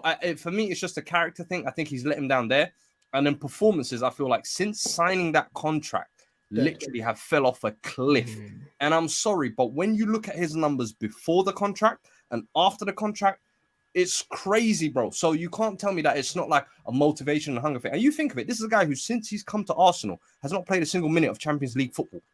The club is not pushing to go and get Champions League football, aside from this season. So that motivation to get to the top and be the best hasn't been there, really and truly. As long as people tell him, hey, you're scoring more goals than Harry Kane, he's happy with that. As long as he's got his nice little Lambo, he's happy with that. And I don't know. I just think right now, what Arteta has done with removing the armband, pushing him out of the squad, best thing you can do, because you've got a nice bed of youngsters with Emil Smith Rowe, Saka, Nketiah, Balogun, Martinelli, all these youngsters, Odegaard.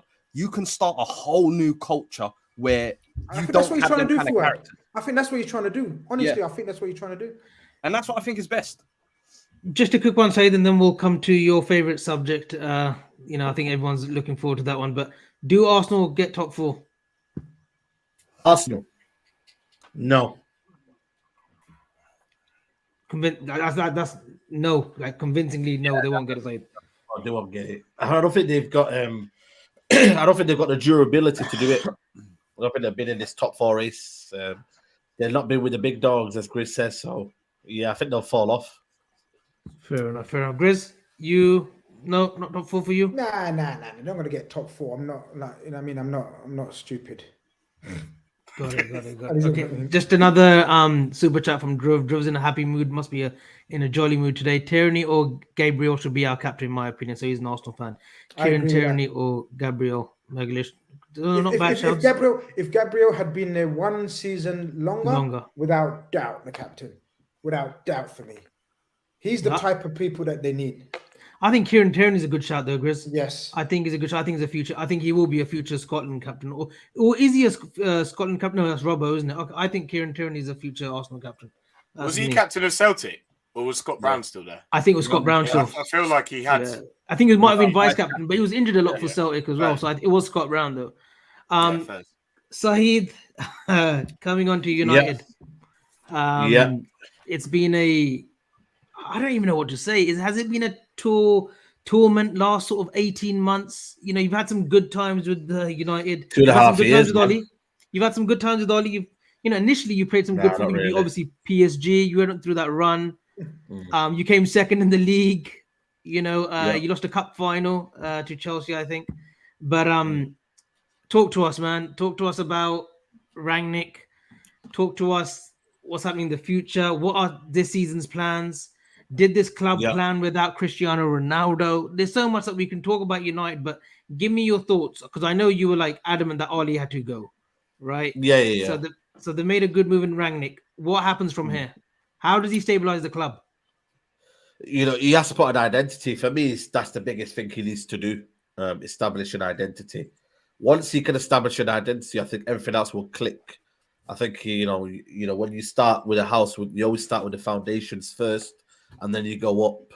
So for me, it's laying the foundations, bringing in a style of play, and I think bringing in these guys to be coached, because these guys haven't been coached for about 3 years under Oli. It's pretty much been vibes. It's pretty much been freestyle football. But now he's brought his own coaching staff. That's for me when you realize he's serious and he's brought his own coaching staff. He's brought Chris Amas, I think another guy called Ewan. Obviously, he's brought a sports psychologist as well. So he is serious. He wants to do the change. He wants to do one-to-one coaching. He's even told these guys to do homework over the time that they've been having, had the COVID. He's given them videotapes. He said, right, work on this, work on that. So for me, this guy's not a guy who went on holiday for a week and let the other guy stay, which still to this day, I'm still baffled. You know what I mean? But this guy is serious. And I think for me, in terms of the season ambition, I think I don't know in terms of now, because you've got to realize we just need to be back playing football. We've not played in 2 days, but 2-3 weeks. So we just need to be playing back football. But it would be getting top 4 first. I think Chelsea's position of third isn't, stable. I think we can get out that third position with Chelsea. I don't know what you're shaking your head there, mate, but I think, I think it's unstable. I'll get to that. Out jam there. Yeah, absolutely. I think it's unstable. I think we will kind of rattle them. I think even the likes of Tottenham can rattle Chelsea if they're serious in January. But I think it's just getting top 4, establishing ourselves and bringing a style of play. I don't personally expect a lot from Rangnick. If you're here for 6 months, I don't think to get top 4 would be the minimum. But would you say signing Ronaldo has put the pressure, especially maybe in the cup competitions? I'm thinking Champions League. Do you think there's maybe side where you lot still need to go for it? Especially when you take into account Tuchel came in last year in 5 months, won the Champions League. You say it's 6 months, but Di Matteo even came in maybe a decade ago, who is, let's be honest, worse than Ranić, came and won the Champions League. I feel like sometimes when you have a new manager who, as you say, Ranić has a philosophy, he has an identity. If he can implement that, continue to get the best out of Ronaldo, you don't think Champions League there's a chance? No, there is absolutely zero expectation of Rangnick. That's why for me, I think we'll flourish. Absolute zero expectation. I don't even think the club have got an expectation of Rangnick because No, he's here you for can't be 6 months. right. You're Man United. You can't suddenly say. Saeed, when you think brought- about the So has Ronaldo just come for vibes then? Yeah, You got to bit finish rational, top four. a bit You got rational, to but finish top four. Saeed, when you Go on, compare go the on. money you spent in the summer and you're saying he's got like a free hit, that's wrong It as is a well, free right? hit. It is a free hit because at the end of the day, what you got to realize, as much as I want top four, I want to know that this guy has been brought in for 6 months. He's going upstairs, by the way. He's not becoming manager. They've even said now, where John Murtaugh said, we're establishing the new manager to come in Man United. For me, I've already said it in the season. They should have sacked Ole after the Liverpool game, and they kept carrying on and carrying on. Obviously, from an actual fan point of view, we would want Rangnick to get us to top four. But to say to me, I'm going to be angry at Rangnick if he doesn't get top four or anything like that. For me, I think it's a bit too hard for me. But Because there should definitely be some expectations on him, don't you think? That for this season, especially if he's coming in as top interim. four. Of course, top four. Bro, But now we're we're not having top four because start of the season, you like said we were Champions holding League, Chelsea didn't to the fire, we were saying United squad should be title contenders 100%. out of the gate. Yeah, but that was the start of the Just season, squad though. alone. And that That was was the start of with the season. Ollie, bro. Now you actually have a coach that you lot have been crying for. You can't tell me now you've got the squad and the coach, but you're gonna be way off. Nah, bro. No. I said minimum top four, but to say win the Champions League and all that, that's for me fair is enough. a bit- No, that's fair that's what enough. I'm trying to say. Top I think four, top four would be bare minimum. But in terms of cups, there's no expectation. It's just to get top four and get a style of play, and that for me is that. To get anything on top would be a cherry on top. Saying that in hindsight, then Grizz, was Ronaldo what they needed then? No, I've made my feelings very, very clear at the time, and I'm going to stick to that. And I think I'm going to be proved right in the long run. You know what I mean? But I said at the time, it was a wrong signing, wrong position, wrong profile of player, pure commercial, pure vibes. That's what United have been for the last, 6, 7 years. I just want to read the super chat out quickly before we move on, because it's only paying respect to the people that contribute to the channel. Appreciate that. There's many teams that have goofy characters. I think he's talking about, I think when he means goofy, I think he means, we know what he means. Yeah, he means he's giving an example, Grizz. Barca with Dani Alves, but I don't think that's a good example. Like Dani Alves is a fucking ultimate professional, hence why he's still playing. So that's why I'm a bit off with that example, Avi. I don't know why you understood. Well, that. he can care to elaborate. He can send in another super chat to elaborate. He can send another super chat and let us elaborate. Yeah, but if you have them, you need strong characters like Puyol, Xavi, Iniesta. But back to Man United. Yeah, man, that's mad. Like, they've brought in the inventor of football. You know what I mean? Who's going to reinvent the game, the wheel, everything, The Gegenpress. The Gegenpress, yeah, Klopp's dad. You know what I mean? All that business. So I think they've got expectations, man. They need to minimum finish top four. Otherwise, it's a disaster of a season. And to be honest with you, you can't really see them not finishing in the top four. Like when you're looking at teams like Arsenal, Spurs could make that. Spurs are the one that I would keep an eye on, especially with that man Conte, only because of the fact of Conte. But I think Chelsea are secured. Silence. Yeah, no, it's not silent anymore, though. It's not silent anymore.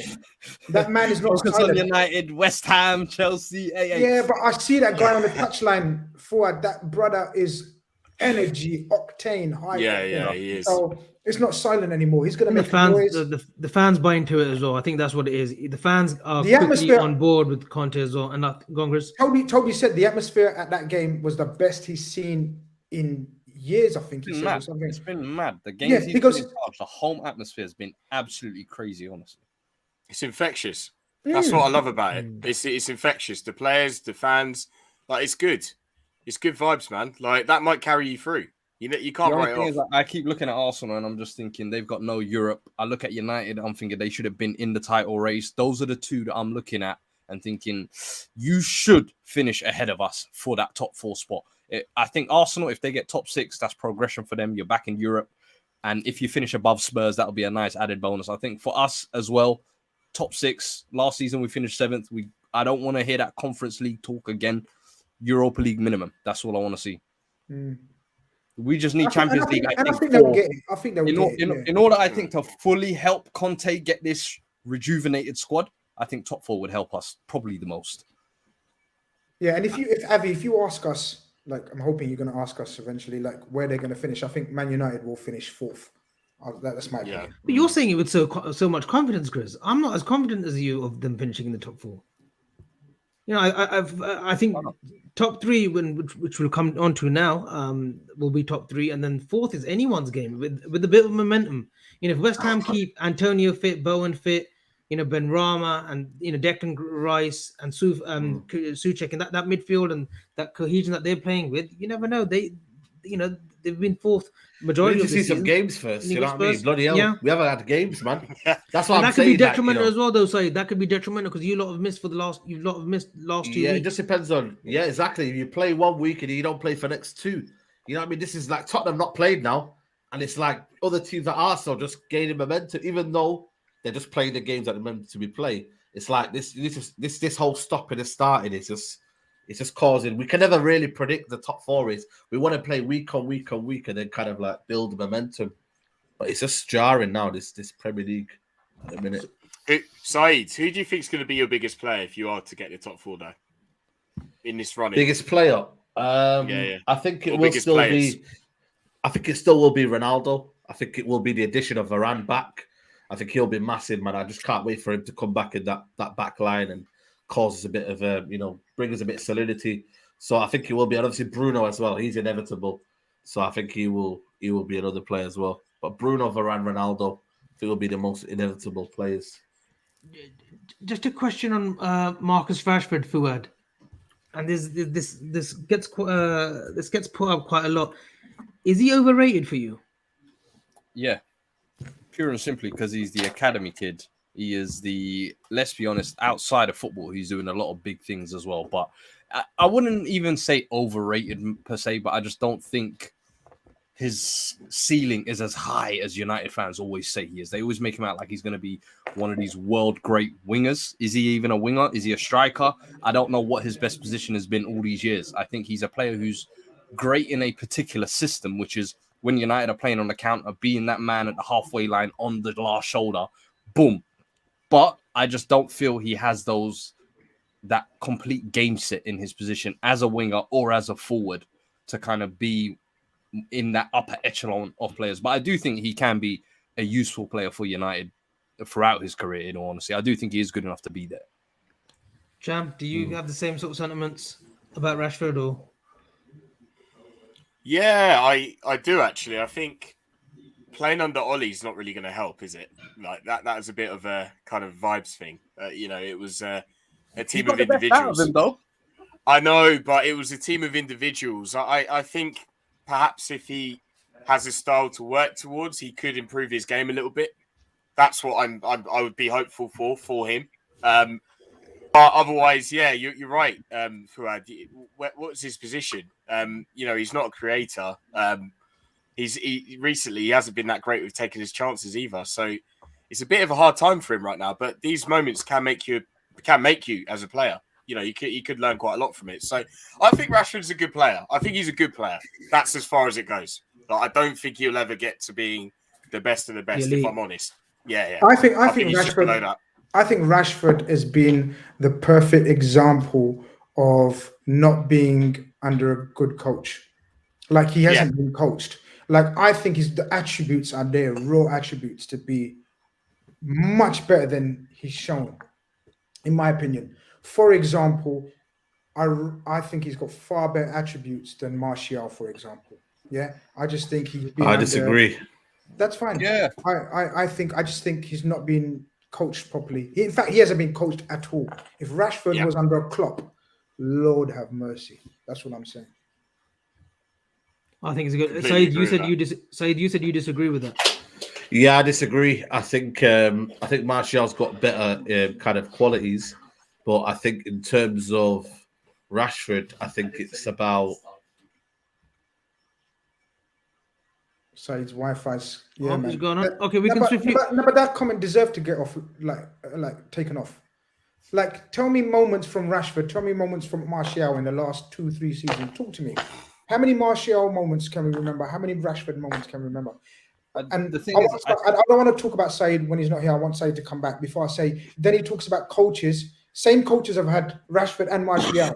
So you can't say Martial hasn't had the coach or the system. Neither has Rashford, but he's still shown something. I think there's a player in there somewhere with Martial. I just think it's just not worked out for him at United. He's still 24, 25, Grizz. So you can't just give up on a player of that ilk. And I know you mentioned Newcastle, that he could go to Newcastle, but I think he has got tools. That he's a little bit of he's a cut above Newcastle. Selection with a super chat. Thank you, Selection. Martial is hands down a better footballer than Rashford. Rashford just looks better in motion. That's what I think. I think Rashford is more impactful in the sense of his game is more direct. His game is more running at the man. It's more pace in behind the defenders. Whereas Martial, I feel like it's more intricate touches, link up play, trying to get these cute little curler finishes. I don't see that though. But the thing is, I don't think Martial is able to do it consistently. And I think that's his biggest issue. But I do think he is technically better than Rashford. But I do think Rashford, physically, what he's able to do clears Martial. Like, they're very different types of players as well. Yeah. Yeah. Rashford's better suited for the Premier League, especially playing the way that Ollie wanted to play, was a counter-attack. That's him, really, isn't it? I think Martial would struggle under that. So I'm not writing Martial off, but I think, if we're looking at the Premier League, Rashford is better suited anyway. You said, like, if Rashford was coached, but do you mean that coached as a left winger or coached as a number 9? Because do you think then he could be like a Mane or a Salah where he's getting 20 plus goals from that wing? I have to confess, I still haven't got an opinion on that. I have to confess, because sometimes I think, he needs to play through the middle. This brother needs to play through the middle. He needs to be a number 9, coaching to number 9. But the points that you've raised about his technical ability and his footballing IQ, I don't think he's able to play that role. It's a tough one. He's got the attributes to play there because he plays on that last line and he's one of the quickest players in the league. It's a tough one. I don't know. I haven't seen enough of him to give a definitive opinion. To progress him that next step, I think he might need, similarly like Pep, what he did with Sterling when he first came in. I think Sterling like that, a running behind player, good touches and one-on-one demon, as you like. But then he didn't have that end product. He didn't have that final ball in his pocket. But then Pep just said to him, listen, it's about positioning. I don't need you being technically clean. All the man will do the work for you. You just be the last man in the box. I think that's what Rashford needs coaching on for me. It's his positioning and using his pace a little bit better. Yeah, I don't know. Avi, I don't know if you've got an opinion on that. I'm very undecided about I think the final position, so to speak. I think the next coach that comes in, even with Rangnick, is going to be pivotal for his career because he's coming towards that age as well, Rashford, where, if he's not a left winger, what is he? Is he a 9? And I think some players, especially from that sort of left to or a number 9 or that left position or playing on the out of the wing, they get lost in translation. I feel this happened with Ali a little bit, where he started off as a box to box and then played as a 10 under Poch, and then he's sort of gone back with the manager, and he's just literally in limbo right now. I think that's what's crucial with Rashford. I think the next manager has to really figure out that conundrum, like, what is Rashford? If he sticks with him as left, that he's got to stick with him on the left. If he's not, then you've got to stick with him on as a 9. But I think a certain Mason Greenwood will have a say, because I think he's destined to be a 9. I don't like him out on the right. I think he's destined to be a 9 as well. Moving swiftly on, Grizz, because I know we're getting a little bit late and my turkey is nearly ready. But we're going to come on to the top 3, Liverpool, Manchester City, and Chelsea. But we're going to involve you in this forward as well, because I know your ball knowledge is amazing. So we're going to get you in on these top 3 chat as well. But Jam, Chelsea started off well. Everything seemed rosy, but they've hit a bit of I wouldn't call it a brick wall. Is brick wall the right word? Or they've just hit a bit of a little patch where they're just trying to grind results up, but they can't even do that at the moment. Everton, who were literally a third string team, there were some youngsters that I couldn't even pronounce or know who they were. And I know my sort of academy level football, but yeah, they scraped a draw. Then you lose to West Ham. The wheels aren't falling off that quickly, are they, under Tuchel? They're not falling off, no. I mean, we've only lost one game in like 13 or 18, I think it is. It's just a few shit results, and it happens throughout the season. I think what's happened recently has shown the importance of having certain players available. So with the wing-backs, they need to be dynamic players.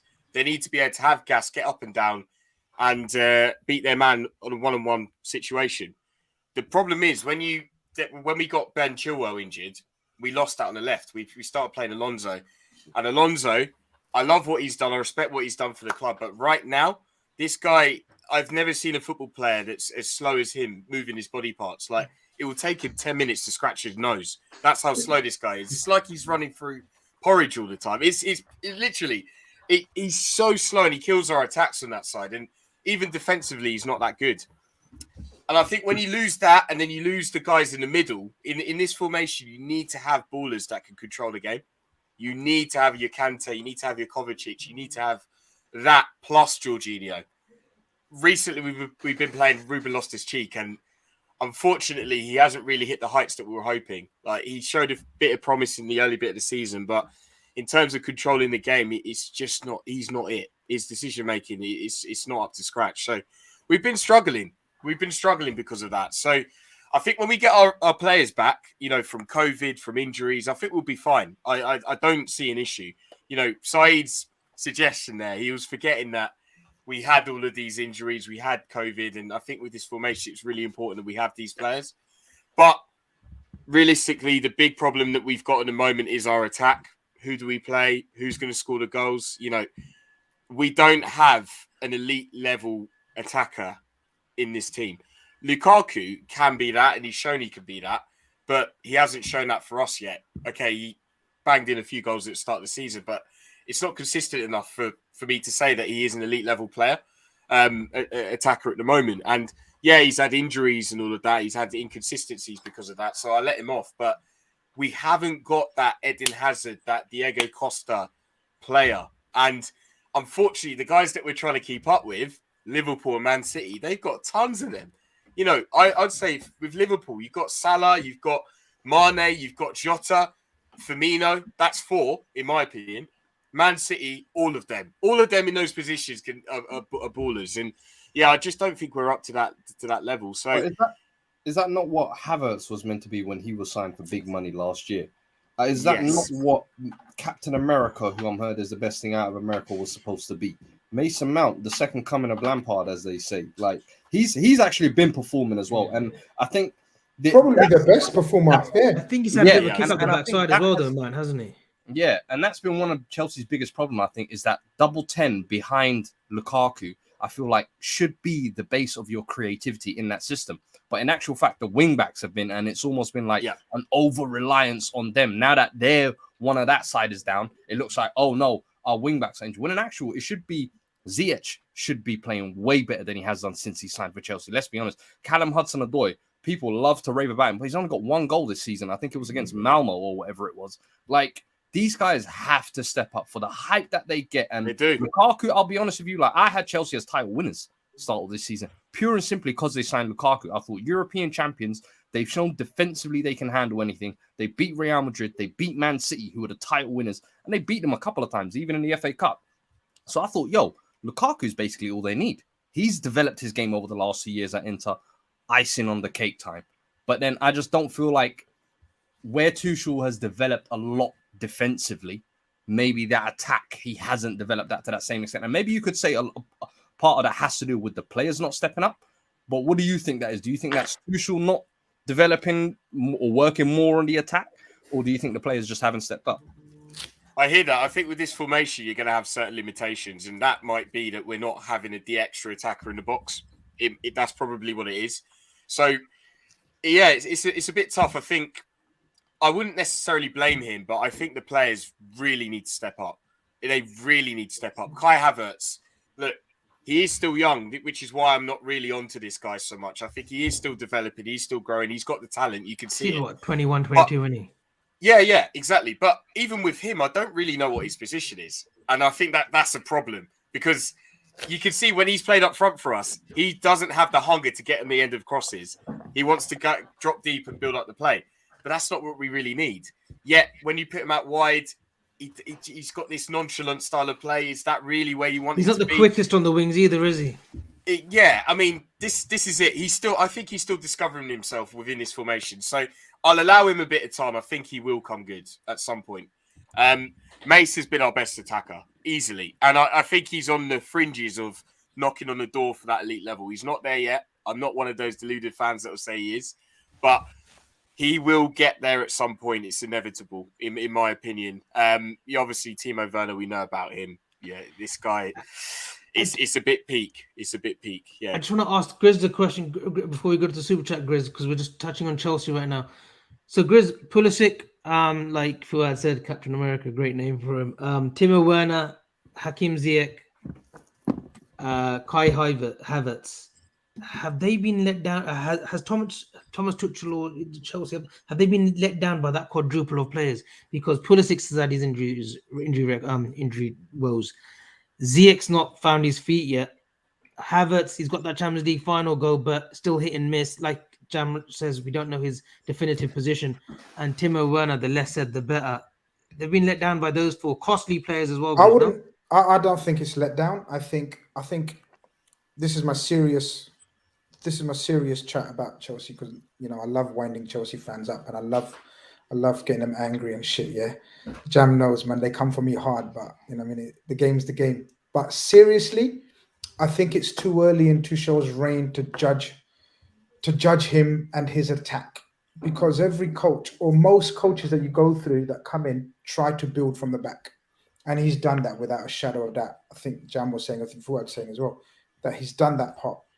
And at this moment in time, I don't think he's developed the attack to the levels that he thought he'd be able to develop them. But it is, without doubt, the hardest area of the pitch to develop as a coach. Like, do you remember which coach was it? Hopefully your football knowledge will shine through. Which coach said it's easier to destroy, to be able to coach to something, to destroy something, but to create something, that's the art of a coach. And there was a famous coach. My mind's gone blank. George Graham, I think that was at Arsenal. George Graham. Fuck off, George Graham. Why the fuck would George Graham say that? With that shout. Why would the fuck would George Graham say that? George Graham said a few things when he was at Arsenal. I'm sure he did say a few things. Why the fuck were you going back to 1980s football and telling me about George Graham when it's 2021 and we're talking about a recent coach that must have said something? Last time you're hosting my show. But yeah, but you get my point. It's like he's done the work, he's built the foundations, and now he needs to improve the attacking side of things. And individually, like, I disagree with Jam when he says they haven't got the personnel that the other clubs have. I think you have. Like, I rate Hudson-Odoi highly. Timo Werner, we know Liverpool wanted him. All right, it hasn't worked out, but some Liverpool fans still think under Klopp it would be a different animal, maybe possibly. Lukaku, I'm like Fuad, I thought the final piece. Havertz, I wanted Havertz at Liverpool because I still think he's a baller. Ziyech, a lot of Liverpool fans, I didn't rate him, but a lot of Liverpool fans wanted Ziyech at the time as well. There's a few others as well. He's got the numbers there, like attackers and everything, and the talent is there as well. I just think he needs a bit more time. I'm going to be honest now. I think Tuchel, by next season, around this time next season, if the attack still isn't flourishing, as well as the defense seems to be, then I think serious questions need to be asked about his coaching ability to be in terms of the elite, like in the Klopp Pep category. I think he's below that category anyway, but I think it is early to judge him on that. So It might be, but really quickly, just coming back to that, it might be a bit too early to judge him on the attack. I get that, but what I meant with the point about the attackers is that you guys in Man City, your attackers are at this level. They're absolutely firing, and ours, whether they get there or not, they're just here. And I think that's going to make us play in the title race. I think it has already. We can't afford to drop points in this title race. I think it's peak for us now. We're not in it anymore. I just want to come on this super chat. Grizz, thanks for the super chat. NBA 786. Is the quadruple on for LFC with the centre midfielders missing over different parts of the season? We smashed our Champions League group and are 3 points off the top in the Premier League. We'll come on to that question. But Jamra, I'm not going to ask you whether Chelsea are going to win the league, but do you think they'll push the top two, Liverpool, City, up until April, May? If we're going to do that, we need to beat them in January. We're playing both in January, and we need to get 6. Yeah. We need to get 6 points out of that. If we can do that, it would be interesting. Oh, it's madness if you do that. Yeah, it's a madness. Yeah. If you tuck away Liverpool and City, this league is on a different level, like altogether. I think it's going to be a mazza. That would be crazy. I don't see it, I'll be honest. I think Man City, especially at the moment, are just absolutely ridiculous. I think Liverpool, perhaps if we get a little bit lucky, Robertson's banned from the game. you know, maybe a few injuries, whatever, we could probably, you know, that's a home game. We could probably win that potentially. But Man City away, nah. So unfortunately, no, we'll push them, but not enough. We'll be like 5 to 8 points behind, I think, by the end of it, maybe more. Just got another super chat from the G Football. Big up the panel. Hope everyone is doing well. Our front three should be Callum Hudson-Odoi, Lukaku, Mount. In my opinion, Havertz can stay, and I'd sell Werner and Ziyech. Full trust in Thomas Tuchel. So I don't think the fans are behind. They're not getting on, and it's silly for probably me to say, but they're not getting on his back yet. And I think they will allow him time. You know, he's brought success already straight away. You know, you've got a Club World Championship to go to. Fuad, with that in hindsight, with Chelsea going away for the Club World Championship, are the top two going to be the top two? Like we've seen in previous seasons. Last season was a bit of an anomaly because of Liverpool's injury woes. But Liverpool City for the league up until is it going to be a straight shootout between the two?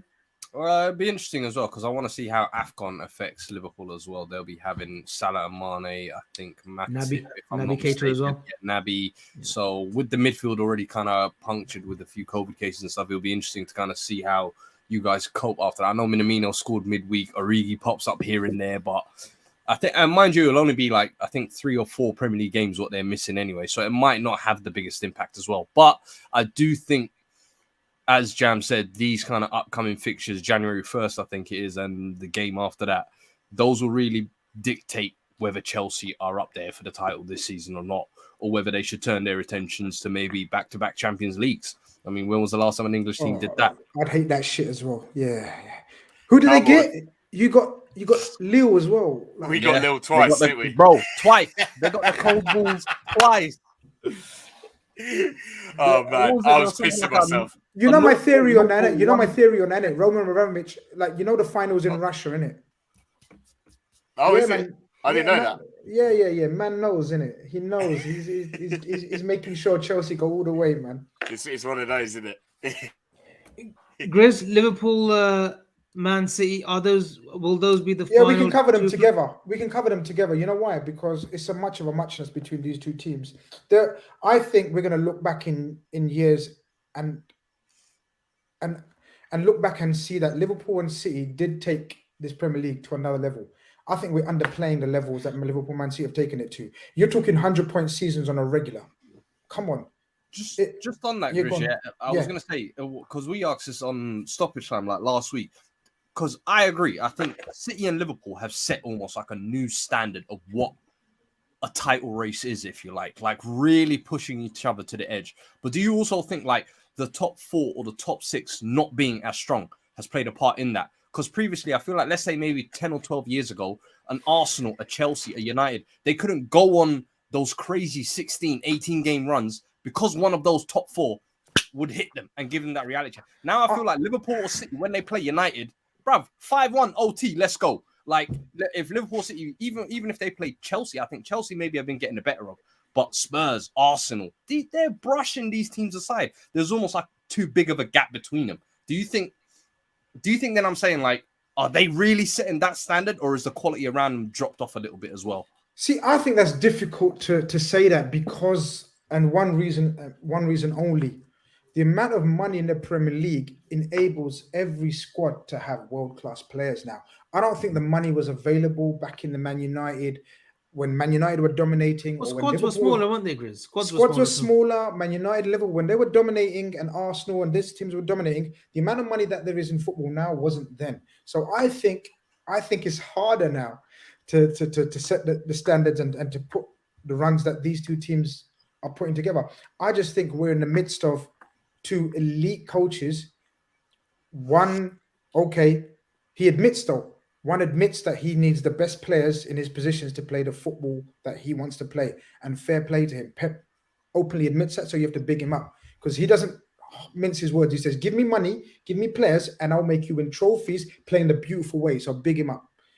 And I think Klopp, of course, I'm going to try to keep my Liverpool hat off, but I think Klopp is underrated, people. The way he's built this squad with having like net spend less than Brighton or something, all these teams, it's a footballing miracle in this day and age where you're fighting off the likes of Chelsea, oil tycoons, Man United, a global institution. There's money in these clubs, Fuad. Every team has got the capability. You talk about Leeds. Leeds, the brothers spent. You're talking about James Firpo and who's the other one that you said they bought? Rodrigo as well, yeah. These teams are spending 20-30 million with their eyes closed, bro. People couldn't do that back in the day. These squads have been built up. I just genuinely think the levels that these two teams have taken, like we don't hear consistently 95 points, 96 points, 100 points. That's just my opinion. You're right. There could be an element of what you're saying as well, that the rest of the teams are weaker.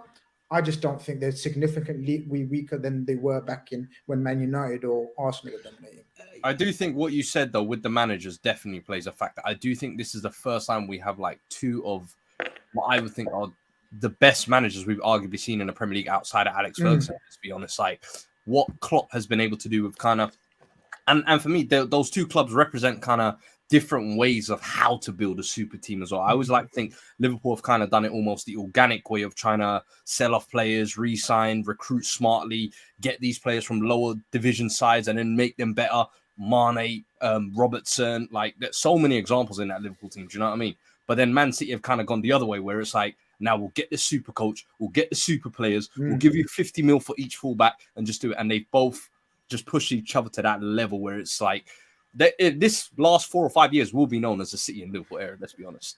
100%. This goes back to like the Arsenal United era when they had Ferguson and Wenger. That was a great era too. Like we saw two great football teams go at it, you know, the Invincibles and whatnot. But you look at these two teams, and like you're saying, we're hitting 97, 96 points, 99 points, 93. And last season, like I said, it was a bit of an anomaly, but these two teams, they are going at it. And you look at Liverpool's model. We haven't got the riches of, the Man City. Shaq, sorry, Avi. No, of course. Go. Yeah. You haven't got the riches of Man City, but we've won it all. If you look at, we won the European Cup in that time as well with our model. And then you've got Man City, who have got the riches. And yes, they've probably won more league titles in the span of Klopp and Pep. But which model? And it's probably a bit of a weird question, but Fuad, I'll come to you because Jam obviously knows because he's a Chelsea fan. He's got the Russian money and oil, and they've seen success of the league titles and European. But which model for you is the most satisfying? Liverpool, surely it's the Liverpool model, right?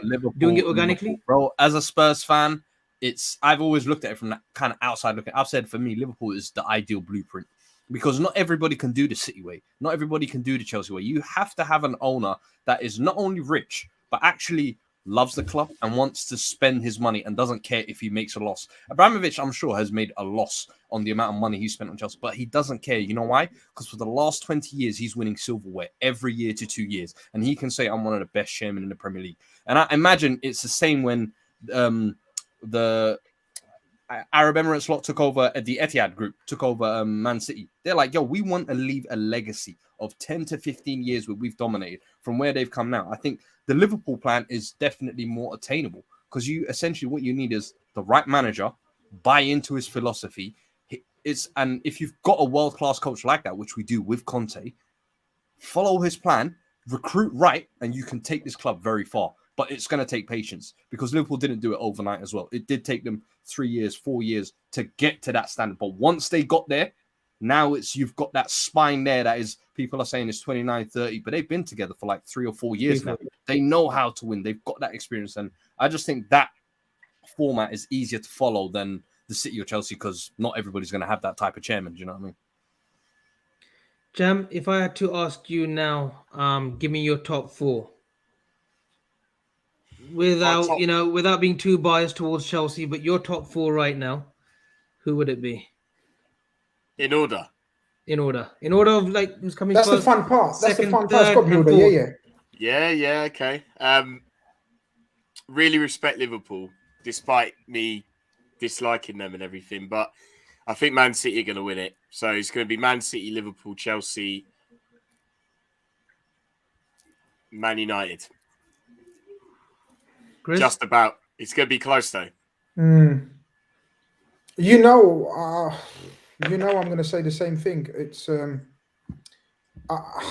I think the drop points against Brighton Who's the other team that we Brentford. dropped points against?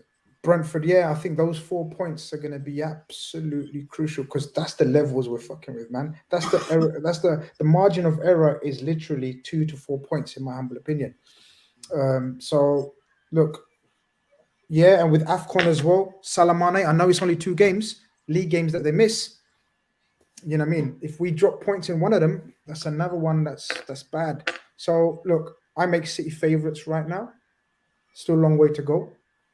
I think it's definitely out of City and Liverpool. I think Chelsea got that 3rd secured. I think 4th is a madness. I'm not joking. I know Said's Wi-Fi absolutely mashed up. You know what I mean? You could tell him, you know what I mean? He was looking all fuzzy-wuzzy and everything. So I told him to just get out. So he's gone. So he didn't run though, because Said don't run.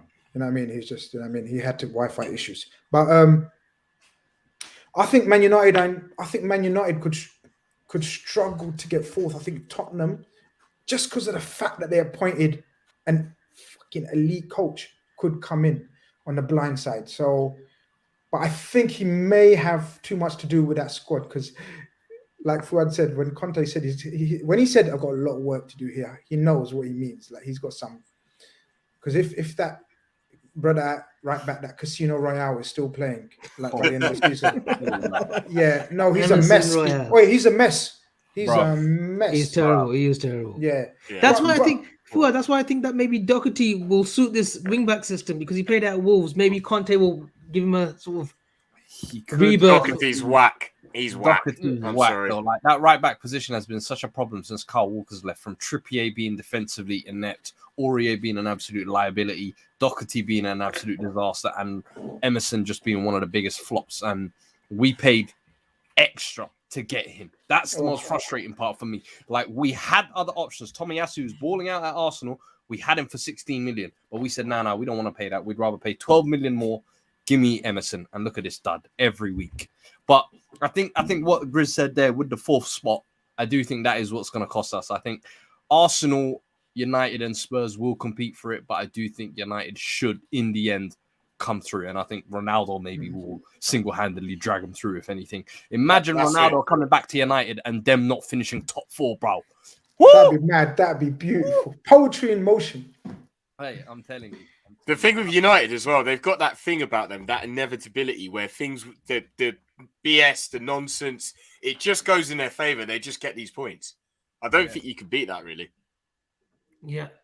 I just want to come. We'll wrap up now because it's been 2 hours, and I commend you boys. And Grizz, I am sorry because he only gave me like an hour 20 to work with. But you know, it's been fun. It's been fun talking about different clubs. Saeed's been in and out as if he's been underwater or something, swimming lessons with his camera. But hey, it's totally fine. But if I can ask a player of the season so far, let's not think about the typical Salahs, Ronaldos, but a player that's sort of taking your shine, taking you by surprise, Grizz. It's better if you do that. Not a common player, but a player could be playing for any club in the top 20 of the Premiership, but a player that's caught your eye, who would it be? I'll go with you first, Fuad. And it can't be from your own club. Ooh, for me, I think I would have to say the standards the fullbacks have been setting this year with Trent and Cancelo. For me, I think those two have kind of really taken that position to almost Dani Alves levels, like what they're doing at this point. Right back, left back, right foot, left foot, crosses, through balls, long shots, free kicks. Like, what do you need from these, man? They'll deliver. It don't matter. And I think Reece James is also joining that pack as well. Let me not forget, actually. Sorry. But yeah, I think those 3 for me have been exceptional. Like every week you look at them, one performs and it's almost like the other one goes, oh yeah, say nothing, hold my beer, watch this. So it's been interesting to watch. Pure shootout, innit? Pure, bro. Like fullback shootouts every weekend. It's mad. You're right. Every week. Yeah. Chris? If it can't be a Liverpool player, it's got to be Cancelo. But we can't all agree. So if Fuad's saying Cancelo, which would have been my first choice, I'm expecting some weird names here, but Fuad's gone with an obvious one. What's weird? Like, what do you mean? What do you want weird names? A player that's taking your shine that usually wouldn't take your shine. Yeah, exactly. Cancelo wouldn't take your shine. Well, he's a brilliant player. You just want to name like under 16 players that nobody's ever heard of and makes you look like a hipster. Shut up. I'm not saying anything. It's not my question. I'm asking the question. I'm not answering. Exactly. So let us answer. Okay, go on. You want surprise names? Like surprise names ain't done shit. They wouldn't be surprised then. It's the people that stood out. Cancelo has stood out. I think Declan Rice is a good shout, but yeah, man, it's hard to look. But I'm going to go Bernardo Silva. I know. I was just thinking that. Yeah, wicked player. I know we've gone for 2 for City, but you got to pay respects and homage. I was actually going to say Bernardo Silva for myself. But I was going to answer, but yeah, Bernardo Silva's been. I think, for me, Bernardo Silva. I would have said Cancelo, but for the sake of variety is the spice of life. Now I'm going to go Bernardo Silva. Jam? Yeah, Fez. Shout out to Mahrez, by the way. I think the guy is absolutely wicked. I'm just going to say that. I think he's absolutely unreal. But Jam, if you don't want to say Salah, you can read this super chat at the same time. Selection says no question. I was going to say. Feel free to just mention, because we can't from a Liverpool fan point of view. But yeah. Do you know what I was going to say? Diogo Jota. I was generally. Every time I see that he scores, he's inevitable. Every time I see he scores, the types of goals this guy scores, all different. Like he just gets a chance, he finishes it, and he's very good in the air. There's a stat, there's a stat that I read somewhere. In terms of he's got the maddest combination of left foot, right foot, and headed goals. Combination, yeah. 7 with his head. I think 8 with his right foot, and then the rest on his left foot. He scored like 23 goals. Wicked player, absolutely wicked player. Honestly, it's just inevitable. I think when it gets to that point, when you see that he's got a chance and you think he's scoring here, you know he's a good player. And yeah, the numbers he's hitting as well, very, very good. So I've got to say Jota, great buy, great buy. You know, it pisses me off. Really pisses me off as well. Even though he might play for the rivals, I do have to say Emil Smith-Rowe. Smith-Rowe, yeah, 100%. I think Smith-Rowe's been a techie baller. I watched him in the pre-seasons against us, and I was like, yo, they gave him the number 10 shirt. Him and Saka wearing the number 7 shirt. Them boys have been delivering. So Tielemans as well. I think Tielemans has had a decent season this year, despite Leicester not being good themselves. I think it's a good shout. Very good shout. Yeah. When you consider he was 1.5 million. Great shout. To Everton, that is a good. I was going to go a little bit outside the box, Grizz. I know you like my answers and my little hot takes, but Max Kilman of Wolves, I think, has had a superb season. He really has, and I think he could be a big signing for someone next. You pure stole that off me. I know you did, but I can't. No, I like Max Kilman. I can't prove it. No, you won. I can't prove it. Well, he ain't even missed. I like Max Kilman. I like him. I think he's been a great player for Wolves this season. Yes. I'll tell you what. Really good defensive. I'll tell you what. Another player as well. I only know this from Fancy Premier League. Is that Dennis guy from Watford? Emmanuel Dennis, the Nigerian. Yeah. Put some good numbers up.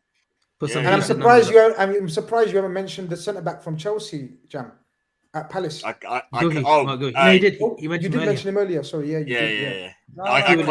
yeah. He's done well. I mean, I expected that. I'm a bit annoyed that we had to actually sell him. Apparently, statistically, he's been like, I don't know how they work this out. I'm not a stats man. Maybe one of you might know. But statistically, apparently, he's the best in one-on-one duels. Like, he's been the best in Europe, apparently. Wow. I saw that. His success rate is absolutely off the chart. It was, I don't know, you may have seen the same thing as me. There was a tweet, I think it was a week ago, that had like a graph with all these. That was the one I saw. You saw it, and he was literally like in a league of his own, wasn't he? Mad, it's crazy, man, crazy. Quality player. He actually, the first few games he had, he struggled a little bit, but he's found his feet now. Very, very, very good player. No, see, there was a few players, but no, great shouts from all. Grizz, anything that you want to say before we close up the shop? Selection says Rayan Nouri been very good. Absolutely, brother. We said that before. No, man, that's it. It's been a mad show. Apologies once again, guys. Apologies to Jam, Fuad. This was my first time hosting. Probably be my last time, I presume. Yeah. Last time. Yeah, this last time. There's no as long as I can come back as I'm not going to be nice and polite for the show and, you know what I mean, like give you false hope. No, it's the last show you're hosting. But I need to thank you, the two brothers, and obviously Saeed. I'm going to thank him as well afterwards. But guys, really appreciate you guys coming on, man. Thank you very much, man. Hopefully we try to do this more often, man, because I really enjoyed the chat, people. No problem. Yeah, thanks, lads. Been a pleasure. Thanks for having me. Nice one. And Grizz, tomorrow we've got the Red Fellas. Maybe sneak in a little watch along, maybe Aston Villa Chelsea. If it's still going ahead, Jam, have you got any news? Is that going ahead? Because Spurs is gone as well, right? Spurs is gone, but that game's still going ahead as scheduled. Of course, it's going ahead. It's Chelsea, isn't it? They want us to play it. So yeah, no, I haven't heard anything otherwise. So yeah, it's definitely going ahead. One last super chat, Grizz. Yeah, Grizz, remember when after the West Ham loss, we said we had to win 8-9 games and only draw one prior to Chelsea away. Big up Liverpool, man. Quadruple, ? Bro, man. You know what I mean? Quadruple's a lot of work, you know, but yeah. If we do the quadruple, I'll do a show without anything on, with the top half off. No, we don't need to see the quadruple. No, you want to see my muscles? No, we don't need to see the quadruple. No, if we win the quadruple, I'll do. We don't need to see the quadruple. That's like nothing to entice us. You're supposed to say shit that entices people to win the quadruple. You said the opposite. But he's living in cuckoo land, isn't he? Even as a Liverpool fan that I am, he's living in cuckoo land if he thinks that quadruple. Well, you know what I mean? Shout out to NBA, innit? Telling him he's living in cuckoo land. Brothers from like Slough and that. Like, how you calling Slough cuckoo land? But that's your opinion, innit? That's your opinion, innit? But listen, yeah, quadruple's a lot of work, bro. Quadruple's a lot of work, but hopefully. But yeah, man, I'll let Avi close up the show because otherwise the show ain't getting wrapped up. No. Let's make sure everyone had a safe, season's greetings, festive season. Happy, good luck for Boxing Day tomorrow. Hopefully, there's some sales on online. Do high streets exist now in England back home now? Is that man. Well, high streets still going on, Westfield and all that. Might be a bit deserted with the COVID business, but I think they should be. Yeah, it should be banging still. Not as all online, really. Yeah. And one thing we always look forward to is Boxing Day fixtures, but the ones that will be on tomorrow should be a good crack and watch. And me and Grizz might make, we might do a watch along, might not, but we've definitely got the Red Fellas show. So over and out. Thanks for watching, tuning in, guys. Thank you. Have a good night.